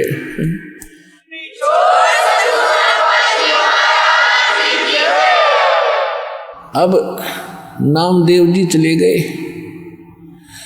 रंका और बंका, और एक उनकी लड़की थी वंका। नामदेव जी रंका और वंका के घर अधिक जाते थे, क्योंकि वो भी परमात्मा के शिष्य थे। जब परमेश्वर साधु रूप में वहाँ आ रहे थे, गुरु रूप पर रहा करते थे। अस्थायी सटे उनका कुछ समय का था वहाँ पर। तो जो ही वो उस रंका बंका के घर गए नामदेव जी, और वो लड़की उन भक्तों की, रंका और बंका की, एक पट्टी तैयार करे थी, जैसे अपने देसी औषधि बना के हल्दी कूट के तेल में पका के। नामदेव ने पूछा, बहन क्या कर रहे हो ये? वो कहने लगी, भाई तेरे खोदे हुए खड्डे आंट रही हूं। अब मैंने क्या कर दिया कि भाई तू कतई नहीं मानता, भगवान गुरुदेव जी कितना संकेत करते हैं, भाई तुम अपनी यहाँ अंगा मत दिखाया करो, अपनी शक्ति का प्रदर्शन ना करा करो, थारा भट्ठा बैठ जाएगा। पर भाई तुम बाज नहीं आता। और भक्तों की इज्जत रखने के लिए भगवान को दुख उठाना पड़ता है। तेरे को क्या जरूरत थी वहाँ उस मंदिर में घुसने की? और तब तेरे को बाहर पटक दिया ना भगवान की इज्जत का। तेरी इज्जत नहीं, भगवान की इज्जत थी वहाँ पर। भगवान का नाम लेनिया नहीं रहे वो कोई। सबको पता था कि उसका भगत है, उस गुरु का। परमात्मा नाम बदल कर वहाँ रह रहे थे। और क्या बनती मेरा तुझे? तेरे को जरा सी लगती है तू आँख नहीं खोलता। और परमात्मा ने तेरा मंदिर फेरा ना, उनके हाथों के चोट लागी, हाथ लाल हो गए, उनके जख्म हो गए। भाई गुरु बता रहे थे मेरे तीन बेटी, वो मानता कोई ना, बहुत बार समझा लिया। आज उसने ऐसे ऐसे कर दिया और मैं वहाँ गया था, उसका मंदिर फेर के आया हूँ भक्ति की इज्जत रखने के लिए।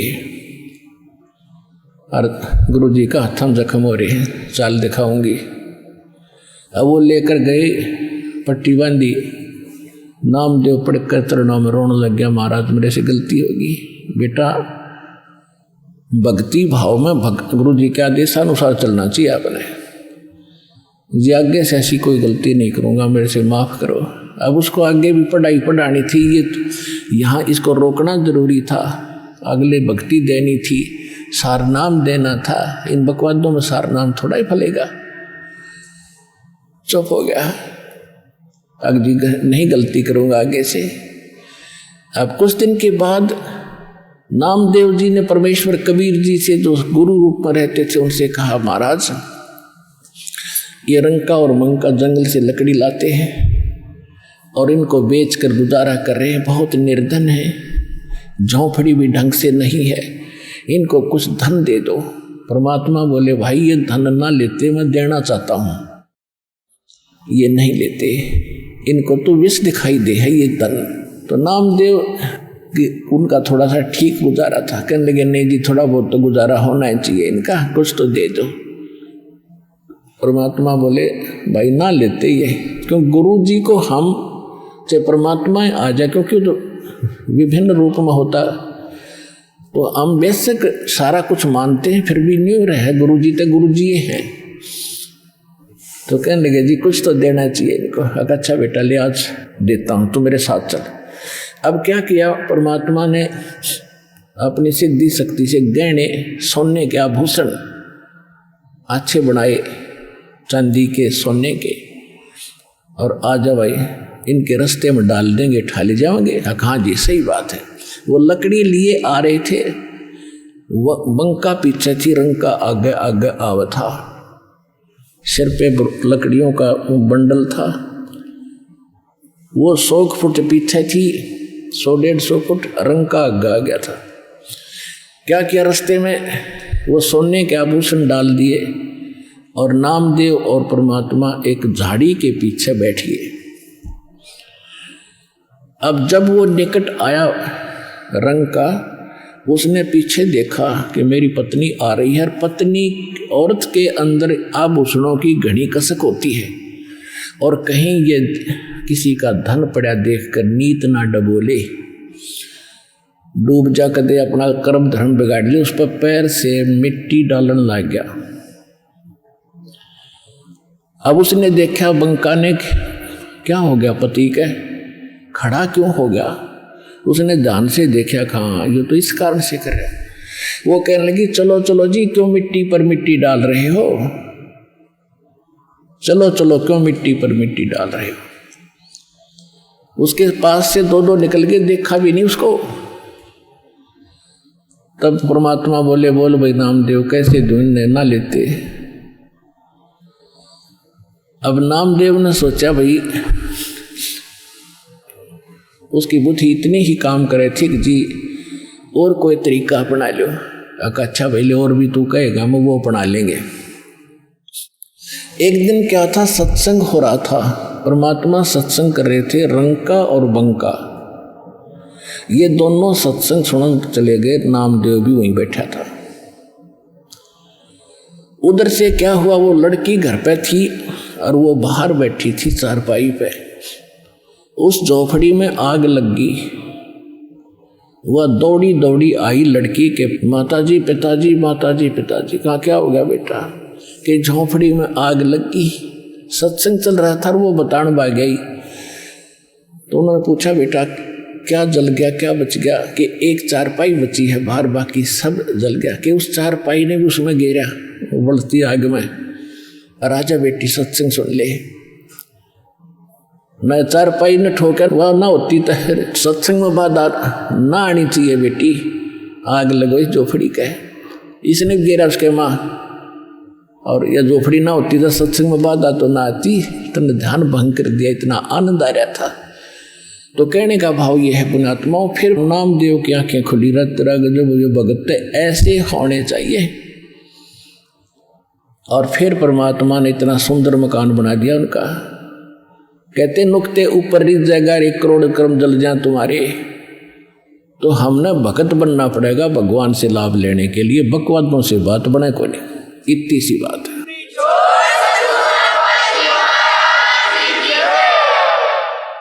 साईं इतना दीजियो जामे कुटुंब समावे, हम भी भूखे ना रहे, अतिथि ने भूख जावे। अपने आत्माओं, आप तो बालक हो। परमात्मा के जो प्रयत्न थे आज से सन 1398 से सन 1518 तक, 120 वर्ष तक, ये दास उनमें से गुजरा है अब वर्तमान में। और दास को तो 20 वर्ष ही हुए हैं। 20 वर्ष में कितना संघर्ष देख लिया इस सच्चे ज्ञान को आप तक पहुंचाने के लिए। 21 महीने जेल भी रहना पड़ा निर्दोष को।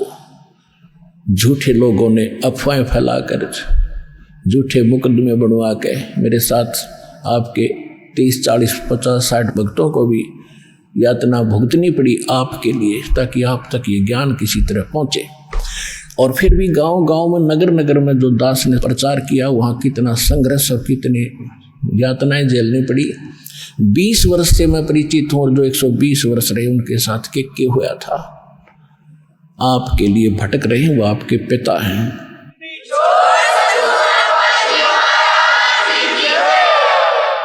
तो पुण्यात्माओं, हमारे साथ समर्थ है। हमारा उद्देश्य किसी का बुरा करना नहीं है। स्वप्न में भी नहीं सोचते हम किसी का बुरा। हम तो विश्व कल्याण का उद्देश्य लेकर इस मार्ग पर कदम रखा दास ने, मालिक के सहयोग से। उन्हीं का वचन है कि पूरा विश्व में ये ज्ञान फैलेगा। कबीर साहब रहेंगे, सतनाम सब जाप करेंगे और पूरा विश्व एक होगा। ये सीमाएं देशों की समाप्त हो जाएंगी, टुकड़े में अलग से व्यवस्था अलग बनी रहेगी। हम सब एक परमात्मा के बालक हैं। हिंदू, मुस्लिम, सिख, ईसाई जितने भी प्राणी हैं, जीव हमारी जाति है, मानव धर्म हमारा हिंदू, मुस्लिम, सिख, ईसाई धर्म नहीं कोई नारा। हमारा ये नारा है, हमारा ये उद्देश्य है। और ये भगवान ने कह रखा है कि ऐसा होगा जब हम भगवान के लिए तो भटक ही रहे हैं। भगवान के लिए हम भिन्न भिन्न बने, कोई ईसाई बना, कोई मुसलमान बना, कोई सिख बना, कोई हिंदू बना। और भगवान जब हमें सामने पिक्चर होगी तो हम भगवान के लिए फिर एक भी बनेंगे, इसने कोई रोक नहीं सकेगा। और शांति होगी, ये आपसी झगड़े खत्म होंगे, धर्म के झगड़े खत्म होंगे, सीमाएं के झगड़े खत्म होंगे। अब जैसे पहले अंग्रेज लोग यहाँ थे, यहाँ से बहुत सा धन ले जाके उन्होंने इंग्लैंड में भर दिया और वो मर के भारत में गधे बन गए। उनका क्या काम आया वो?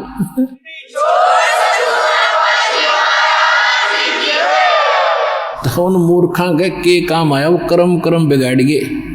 तो यह आँख, ये अंधेरा हटेगा आपका।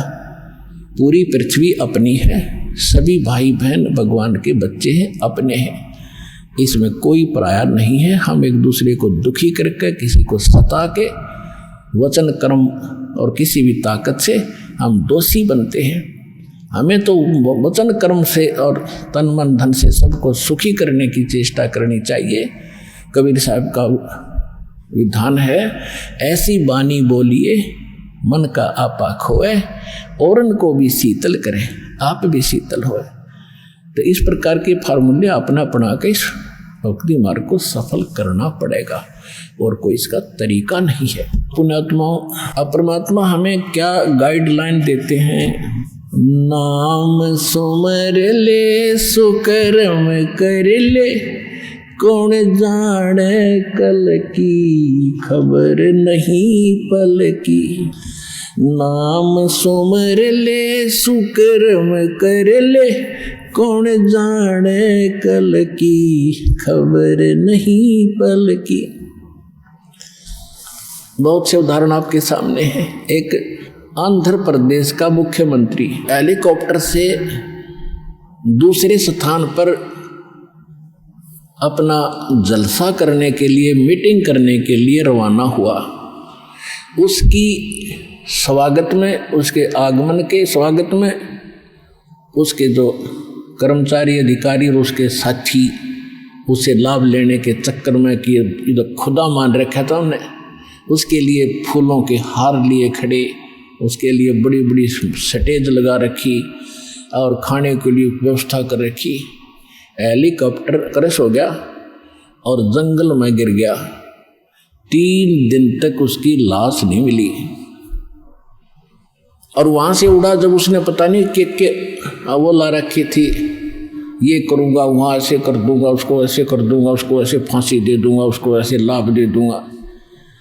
और आगे की बनाएगी, फिर पीछे तू पशुआ की जे गद्दा बैल बनाई, ये 56 भोग कहाँ मन भोरे है, कित कुरने चरने जाई। एक पोलैंड देश का पूरा मंत्रिमंडल, जिसमें 96 मंत्री और प्रधानमंत्री साथ थे, 95 व्यक्ति थे, और किसी का शोक व्यक्त करना थे, कोई नेता मर गया था। एक जहाज में सारे बैठ गए और उस समय क्रैश हो गया, दुर्घटनाग्रस्त हो गया, सारे मर गए 1 सेकंड में। खा कहिए, और बाकी बचे हुए फिर प्रधानमंत्री तैयार हो गया, खा मैं कर दूंगा, कला तोड़ दूंगा। तो बिना ज्ञान के नू डले ठोरे भाई, इससे बचना पड़ेगा, भगवान जपना पड़ेगा और मन को जीतना पड़ेगा इस ज्ञान के आधार से, तब सुखी और परलोक प्राप्ति होगी।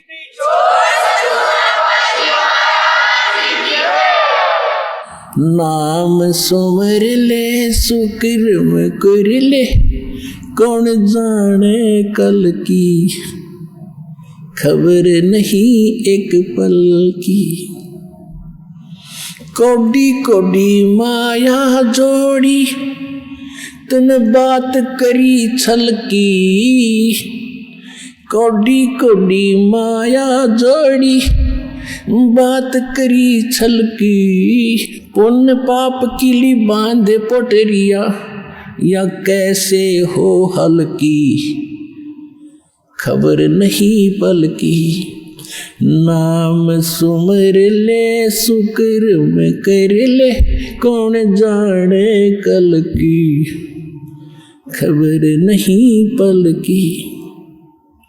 मात पिता परिवार भाई बंधु ये तरिया मतलब की, मात पिता परिवार भाई बंधु या तरिया मतलब की। चलती बढ़िया कोई न साथी, या मट्टी जंगल की खबर नहीं पल की। नाम सुमर ले शुक्र में कर ले, कौन जाने कल की खबर नहीं पल की। तारों बीच चंद्रमा जो झलके, तेरी महिमा जला झलकी। जैसे कोई नेता बन गया है, कोई अधिकारी कर्मचारी, कोई इंजीनियर, डॉक्टर, जज और कोई मंत्री, प्रधानमंत्री बना हुआ है। आज कहते हैं आप ऐसे चमक रहे हो इन अन्य नागरिकों में जैसे चंद्रमा तारों के बीच में शोभा पाता है। और यदि आप जी ने भक्ति नहीं करी तो क्या होगा। तारों बीच चंद्रमा जो झलके, तेरी महिमा झला झलकी। फिर बने कुकरा बिस्टा खावे, बने कुकरा बिस्टा खावे, अब बात कर बल की खबर नहीं पल की। कहते फिर कुत्ता बनकर टट्टी खागा। अब तू ताकत दिखा रहा है अपने पद की या कोई और किसी कारण से, भूल गया तो भगवान के विधान को। तारों बीच चंद्रमा जो झलके, तेरी महिमा झला झलकी। बने कुकरा बिस्टा खावे, अब बात कर बल की खबर नहीं पल की। नाम सुमर ले शुक्र में कर ले, कौन जाने कल की खबर नहीं पल की। नाम सुमर ले शुक्र में कर ले, कौन जाने कल की खबर नहीं पल की। ये संसार रैन का सपना, जैसे ओस बूंद जल की। ये संसार रैन का सपना, जैसे ओस बूंद जल की। सतनाम बिन सब है साधना, सतनाम बिन सब है साधना, या गारा दल दल की खबर नहीं पल की। नाम सुमर ले शुक्र में कर ले, कौन जाने कल की खबर नहीं पल की। एक समय एक भक्त बता रहा था कि जब मैं रिक्शा चालक था, अब रिक्शा चालक ने नूर है कि कार हो, जब आनंद हो। मेरे पास कार होती तो बस पता नहीं कितनी कमाई करता, ठाठ से रहता। जब मेरे पास से कार निकलती और मैं रिक्शा में चला रहा होता तो कार घनी याद आया करती। एक दिन सपने में मुझे कार मिल गई, और कार मिल गई तो हम फुल स्पीड पर चला रहे उसको। रोकना चाहा, ब्रेक लगाने के लिए मैंने जोर से पैर मारा। मेरी वह रजाई थी वह पार्टी की, उसका माँ का पैर निकल गया बीचों बीच। अब एकदम आँख खुली, झटका लग गया कि गाड़ी तो रुकी नहीं।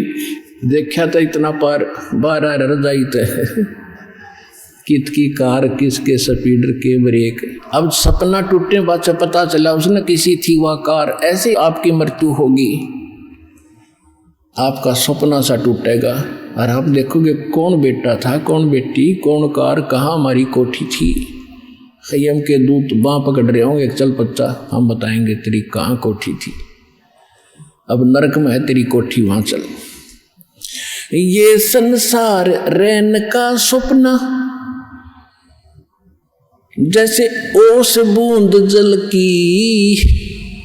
सतनाम बिन सब है साधना, यानी सच्चे नाम के अतिरिक्त, इस सही साधना के अतिरिक्त आप जो भी भक्ति करते हो तो इसमें यहीं फंसाए रखने वाली है, ये बाहर नहीं निकाल सकती। जैसे दलदल से बाहर निकलने के लिए अन्य साधन की आवश्यकता होती, अपने ही पैरों से हाथ पैर मारकर नहीं निकल सकते। सतनाम बिन सब है साधना, या गारा दल दल की खबर नहीं पल की। नाम सुमर ले सुकर्म कर ले, कौन जाने कल की खबर नहीं पल की। अंत समय जब चले अकेला, तेरे आंसू ने ढल की। अंत समय जब चले अकेला, तेरे आंसू ने ढल की। कहे कबीर शरण गह मेरी, कहे कबीर शरण गह मेरी, हो रक्षा जल थल की खबर नहीं पल की। अब क्या बताते हैं परमात्मा, याद दिलाते हैं 100 बार हमें झंझोड़ रहे इस आत्मा को, अरे तू कहाँ के क्या कर रहा है, भली आत्मा तू कर क्या रही है, तुझे करना क्या चाहिए था।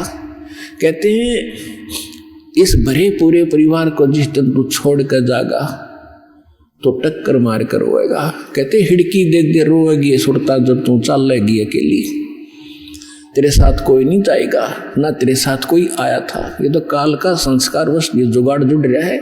तो इसके लिए भगवान की भक्ति करेंगे तो हमें ये कुछ भी याद नहीं आएगा। हम ऐसे ऐसे जाएंगे जैसे हमें कुछ मालूम ही नहीं कि हम मर रहे हैं।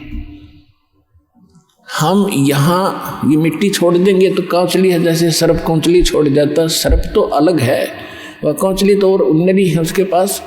तो इसी प्रकार हमारी इस बॉडी के अंदर और बॉडी है जो ओरिजिनल है, और इस मिट्टी वाली से उसके अंदर हमने वह शक्ति पैदा करनी है। जो पाप करते वो पाप इकट्ठे हो जाएंगे, पुण्य और भक्ति करेंगे भक्ति से उसमें ताकत आ जाएगी। उसके कारण फिर हम चलते समय हमें कुछ भी याद नहीं आएगा, 1 सेकंड में ऊपर पाओगे बैठे। और यदि हम भक्ति नहीं करते हैं और फिर याद करते हैं, ओहो ये रह गया वो रह गया, फिर मृत्यु के बाद वहीं कुत्ते गधे बनकर वहीं घूम रहे होते उन्हीं गलियों में, और अपने परिवार के सदस्यों के लठ खा रहे होते। तो इस प्रकार हमने ये क्या बताना चाहते हैं कि अंत समय जब चले अकेला, फिर रोएगा तो कि मेरा कुछ भी नहीं रहा, मेरे साथ कोई चल नहीं रहा, ये क्या बनी। और परमात्मा कहते हैं मैं रोज बताया करता, प्रतिदिन यही सब समझाया करता, तेरा साथी कोई नहीं है, तेरा साथी मैं हूँ, मुझे तू भूल चुका है। तेरा यहाँ भी जो संस्कार है बच्चों का, परिवार का, माता पिता भाई बहन पति पत्नी का, इसने भी मैं सेट करवाऊंगा, थोड़ा सुलझेढ़ा करवाऊंगा, तुम्हारा इस संस्कार को ढंग से निमटवा दूंगा सबका जो मेरी शरण में आगे, और फिर सारा न मोक्ष कर दूंगा। अब कहते हैं कह कबीर शरण गह मेरी, हो रक्षा जल थल की। दास ने आपको एक दिन और बताया था, एक माई अपने दोते को लिए खड़ी यहाँ मिलने के लिए, 1.5 महीना हो गया, और वो लड़का होगा ज़्यादा से ज़्यादा 1 वर्ष का, 1.5 वर्ष का। वो क्या बता रही थी कि एक बड़ा बाल्टी थी, उस बाल्टी में चढ़ गया, मतलब बच्चा चढ़ता चढ़ता भरी थी पानी बाल्टी की, मुंह मुँह गिर गया। और हम कहीं बातें कर रहे थे, काम कर रहे थे। 4 घंटे के बाद वो बच्चा संभाला, मरा पाया। मेरा जो दामाद और मेरी बेटी सत्संग सुना करते, आपका नाम नहीं ले रहे थे, और उसमें भक्तों के चमत्कार ऐसी ऐसी लीला सुनकर वो गदगद हो रहे थे कि भाई। तो उस दिन उसके पिता ने यह पुकार करी थी, अगर भगवान जब सब कह रहे हैं और धरती पर भगवान है तो आज मेरा बालक जिंदा हो जाए। टक्कर मारी और 4 घंटे पानी में मुँह पर बालक दस मतलब है निबोड़ के सांस आ जाए। और काफ़ी देर वो बाहर भी रख लिया था। जब वो उसका पिता आया जब उसने ये पुकार करी, 2 सेकंड में बच्चे ने हिचकी ली और ऐसे आँख खुल गई। बोल सतगुरुदेव की।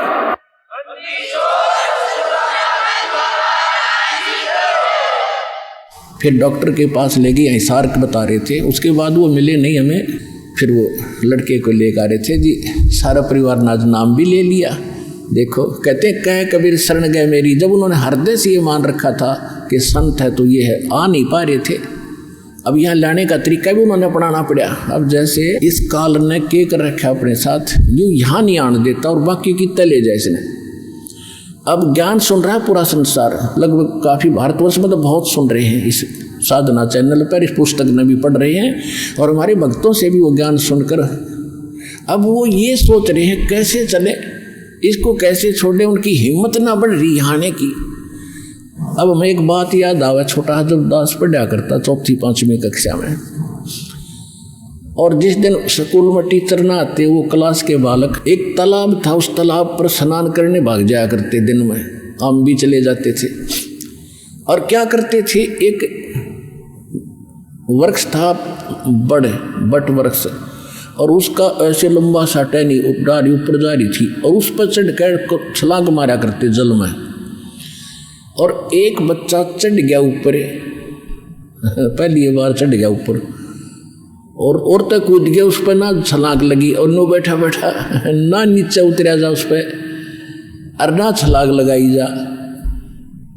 वो और तक कह रहा लगा दे छलांग, कुछ ना मैं ना हूँ। क्या हुआ कि बच्चे बंदर के डले मार रहे थे दूसरी साइड में, और बच्चे वो भागता भागता उसी पेड़ पर चढ़ गया और उसी टहनी पर चढ़ गया। उसने देखा बंदर आ गया, वो फटते ही कूद दिया उसने, उस तालाब में छलांग मार गया वो लड़का उस बंदर के डरते। वो बंदर दिख के और फिर उसका ऐसा दिल खुला, फिर उनसे भी ऊपर जाकर छलांग लगाने लग गया। तो ये बैठे हैं सारे लोग सुन के कुकर चल रहे हैं, ये बंदर भी भगवान दिखाओगा इन्हें जब आओ गड़ा बाजे।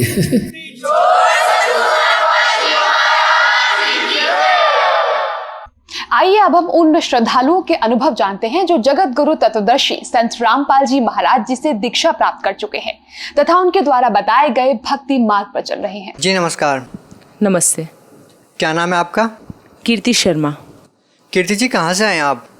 मैं महाराष्ट्र मुंबई से हूँ और मैं टीचिंग लाइन में हूँ। संत रामपाल जी महाराज से कब जुड़े आप? इनसे मैं संत रामपाल जी महाराज से मैं 9 फरवरी 2017 को जुड़ी हूँ।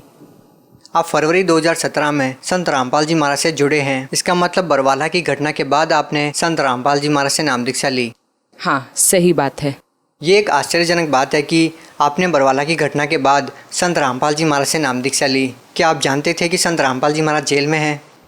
हाँ, जब मैंने नाम दीक्षा ली थी मुझे हर चीज़ का ज्ञान था कि संत रामपाल जी महाराज जेल में है। उसके बावजूद मैंने नाम दीक्षा ली है क्योंकि उनकी जो नॉलेज है वो मुझे बहुत ही अच्छी लगी है और उनकी जो भी उन्होंने है ना लोगों को ज्ञान दिया है उसमें कहीं पे भी मुझे ऐसे नहीं लगा है कि वो किसी मानव जाति के विरुद्ध बोल रहे हैं या किसी को प्रॉब्लम में डाल रहे हैं। उनके जो भी मतलब उन्होंने नॉलेज दी है वो मानव जीव के कल्याण के लिए है। यदि आपसे कारण पूछा जाए कि आपने संत रामपाल जी महाराज से नाम दीक्षा ली क्यों, तो क्या कहेंगे?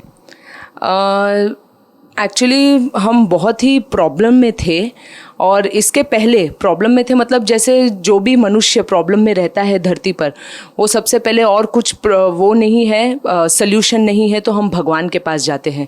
उसी तरह हम भी जो दुनिया में जो अभी तक चली आ रही है प्रथा मूर्ति पूजा वगैरह है हम वही कर रहे थे, मगर उन चीज़ों से हमें कुछ भी सल्यूशन नहीं मिला। यहाँ तक कि जितनी पूजा कर रहे थे उतना ही हम खड्डे में जा रहे थे अगर ऐसे कहा जाए तो बहुत मतलब हमारे पास कोई चारा ही नहीं था। और तभी ऐसा हो गया जैसे संत रामपाल जी महाराज ने ही हमें बताया है कि बेटा तू मेरी राह पे आ जाओ। यदि आपसे पूछा जाए कि आपको परेशानियाँ क्या थी, संत रामपाल जी महाराज के शरण में आने की आखिर आपको ज़रूरत क्या आन पड़ी, ऐसी क्या परिस्थितियाँ हुई कि आपको संत रामपाल जी महाराज से नाम दीक्षा लेने की ज़रूरत पड़ी? मेरे जो भगत जी हैं, मेरे हस्बैंड हैं, उनको बहुत ही बुरी आदत थी जुआ खेलने की। वो खुद रिग लाइन पे हैं, लाख, 1.25 लाख, 1.5 लाख तक कमा लेते हैं। मैं खुद टीचर हूँ, मेरी इनकम घर पे आती है। उसके बावजूद हमारा 2 बेडरूम हॉल किचन का फ्लैट प्लस मेरे पास जो भी गहने वगैरह जो मटेरियल वर्ल्ड कहते हैं वो सभी था हमारे पास। और इनकी इसी बुरी आदत की वजह से हमने सब कुछ खो दिया है। आज हम रेंट के फ्लैट पे रह रहे हैं और तब भी इनकी पेमेंट अच्छी है, मेरी पेमेंट अच्छी है, तब भी हम अच्छे से गुजारा कर सकते हैं रेंट के फ्लैट पे, तब भी हमारे पास पैसे नहीं बचते हैं। जैसे आते हैं वैसे ही चले जाते हैं। मेरे भगत जी को, हस्बैंड को पता भी चलता था कि मैं कहाँ जा रहा हूँ, मैं क्या कर रहा हूँ, तब भी पता नहीं किस प्रकार का उनमें खिंचाव था कि उस काल की दुनिया में, जो मैं कह रही हूँ, जो मैंने अभी यहाँ पे सीखा है, उस काल की दुनिया में वो कैसे खींचे चले जाते थे। उन्होंने मेरी कसम ली, मेरे बच्चे की कसम ली, मगर कुछ फ़ायदा नहीं था। मगर जब से, जिस दिन से हमने 9 तारीख से जो नामदान लिया है, 10वें दिन से मेरे भगत जी ये बोल रहे कि कीर्ति मुझे वहाँ पे जाने की इच्छा भी नहीं होती है, वहीं लॉटरी खेलने के लिए। हमारे पास दूध लेने के लिए भी पैसे नहीं थे।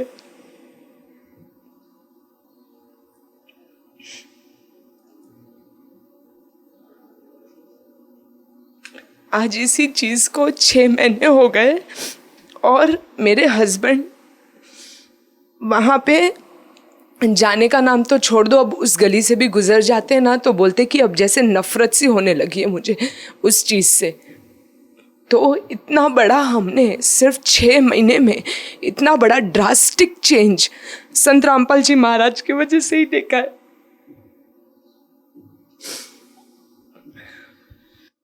आपको लगभग 6 महीने ही संत रामपाल जी महाराज से नाम दीक्षा लिए हुए हैं, तो आपकी आर्थिक स्थिति में इतना सारा बदलाव कैसे हुआ? पहली बात तो जहाँ जो कमाए हुए पैसे हमारे चले जाते थे वो बचने लगे हैं। लोन वगैरह, कर्जा वगैरह है, अभी भी है, मगर जो हम पूरी तरह जो डूब रहे थे ना पानी में, मेरे गुरुजी ने हमें यहाँ तक उठा लिया है। कम से कम हम सांस ले सकते हैं, सुकून से जी रहे हैं। पता है कि लोगों का कर्जा भरना है, और जो प्रकार से लोग हावी होके हम पर आते थे कि भाई पैसे देना है, ये है वो है, आज वही लोग प्यार से बात कर रहे हैं, वो रुक भी रहे। उनको वो जो लोग हमें समझने की कोशिश में नहीं थे, समझना ही नहीं चाहते थे, आज वो लोग हमें समझ भी रहे हैं कि भाई ठीक है, तू टाइम ले ले, जब तेरे पास पैसा आएगा तब तू दे देना। मतलब ये बात आपके पति को संत रामपाल जी महाराज से नाम दीक्षा लेने के बाद ही कैसे समझ में आई कि जुआ नहीं खेलना चाहिए, जो बुरी आदतें थी उनकी वो संत रामपाल जी महाराज से नाम दीक्षा लेने के बाद ही क्यों छूटी? ऐसा क्या परिवर्तन आया? देखिए, मुझे लगता, क्या मुझे विश्वास है कि he is the true God for me. क्योंकि अगर जब हम पहले भी साधना भक्ति वगैरह सब किया करते थे, मैं कृष्ण जी का जाप करती थी, वो ओम नमः शिवाय का जाप करते थे। जब हमारा घर बिका तब भी हमने बहुत जाप और मंत्र जाप ये सब किया था कि भगवान हम ऐसा ना हो कुछ कि हमको रेंट के फ्लैट वगैरह पे रहना पड़े। तब क्यों नहीं भगवान ने हमारी सुनी? तब तो हमारा सब सत्यानाश हो गया। और रामपाल जी महाराज के पास आने के बाद से इतना सुकून, मतलब जो भी कर्जा वगैरह है वो धीरे धीरे ख़त्म हो रहा है, मन को सुकून मिल रहा है। टेंशन, मुसीबतें आती मगर कैसे निकल जाती है पता ही नहीं चलता है, बड़ी आसानी से, हंसते खेलते। और टेंशन जैसी तो कोई चीज़ ही नहीं लग रही है अभी हमें। अब बस ऐसे ही लगता है कि हमें बस भक्ति करना है और भगवान है ऊपर करने का। आपको तकरीबन 6 महीने ही संत रामपाल जी महाराज से नाम दीक्षा लिए हुए हैं, उसके बाद आपका संत रामपाल जी महाराज में इतना भाव है और आपको पता है कि संत रामपाल जी महाराज जी जेल में हैं, आप क्या कहना चाहेंगे?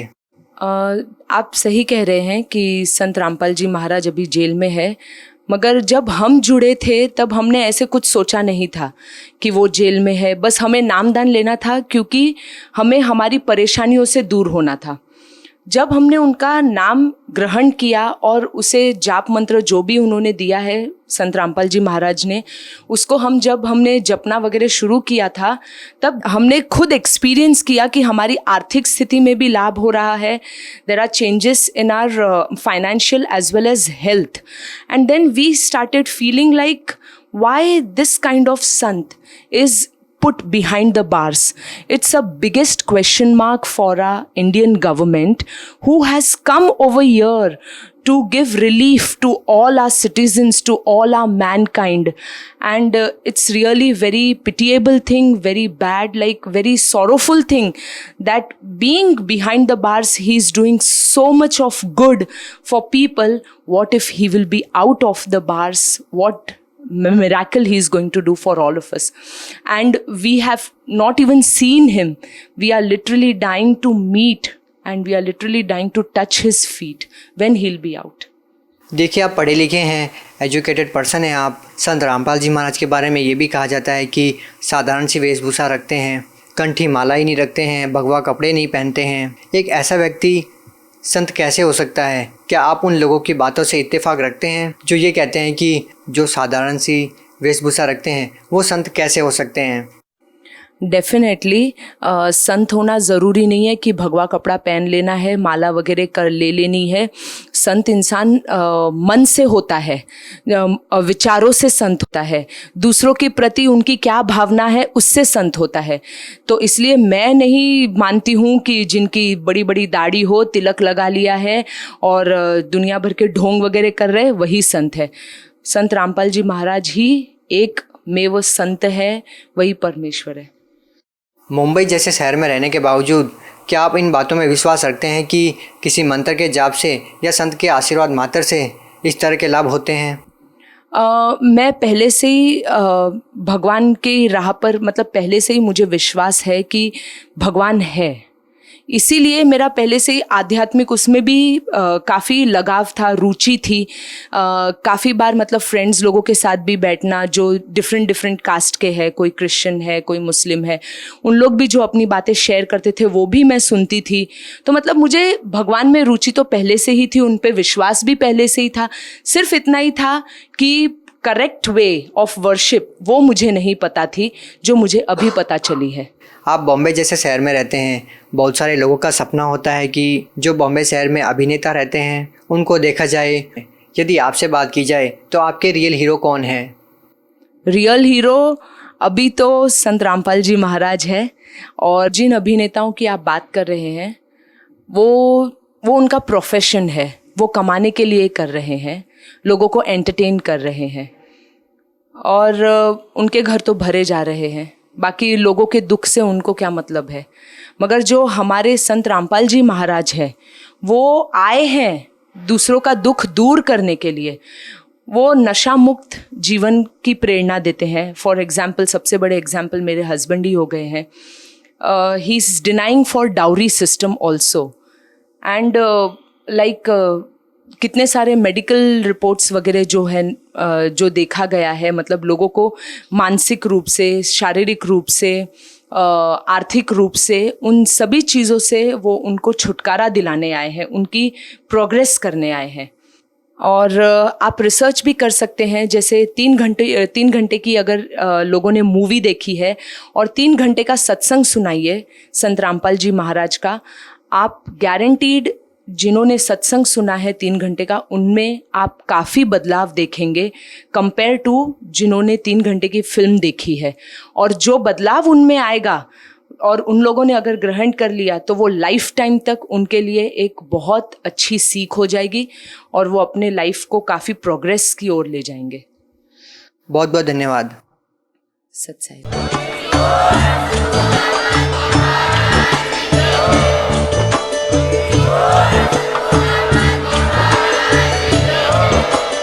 आप सुन रहे थे जगत गुरु तत्वदर्शी संत रामपाल जी महाराज जी के मंगल प्रवचन। अधिक जानकारी के लिए विजिट कीजिए हमारी वेबसाइट www.jagatgururampalji.org। संत रामपाल जी महाराज जी के शुभ आशीर्वाद से पूरे विश्व भर में 500 से भी ज्यादा नाम दीक्षा केंद्र हैं, जिन पर संत रामपाल जी महाराज जी द्वारा ऑनलाइन निशुल्क नाम दीक्षा दी जा रही है। अपने नजदीकी नाम दीक्षा केंद्र का पता करने के लिए संपर्क करें 8222880541।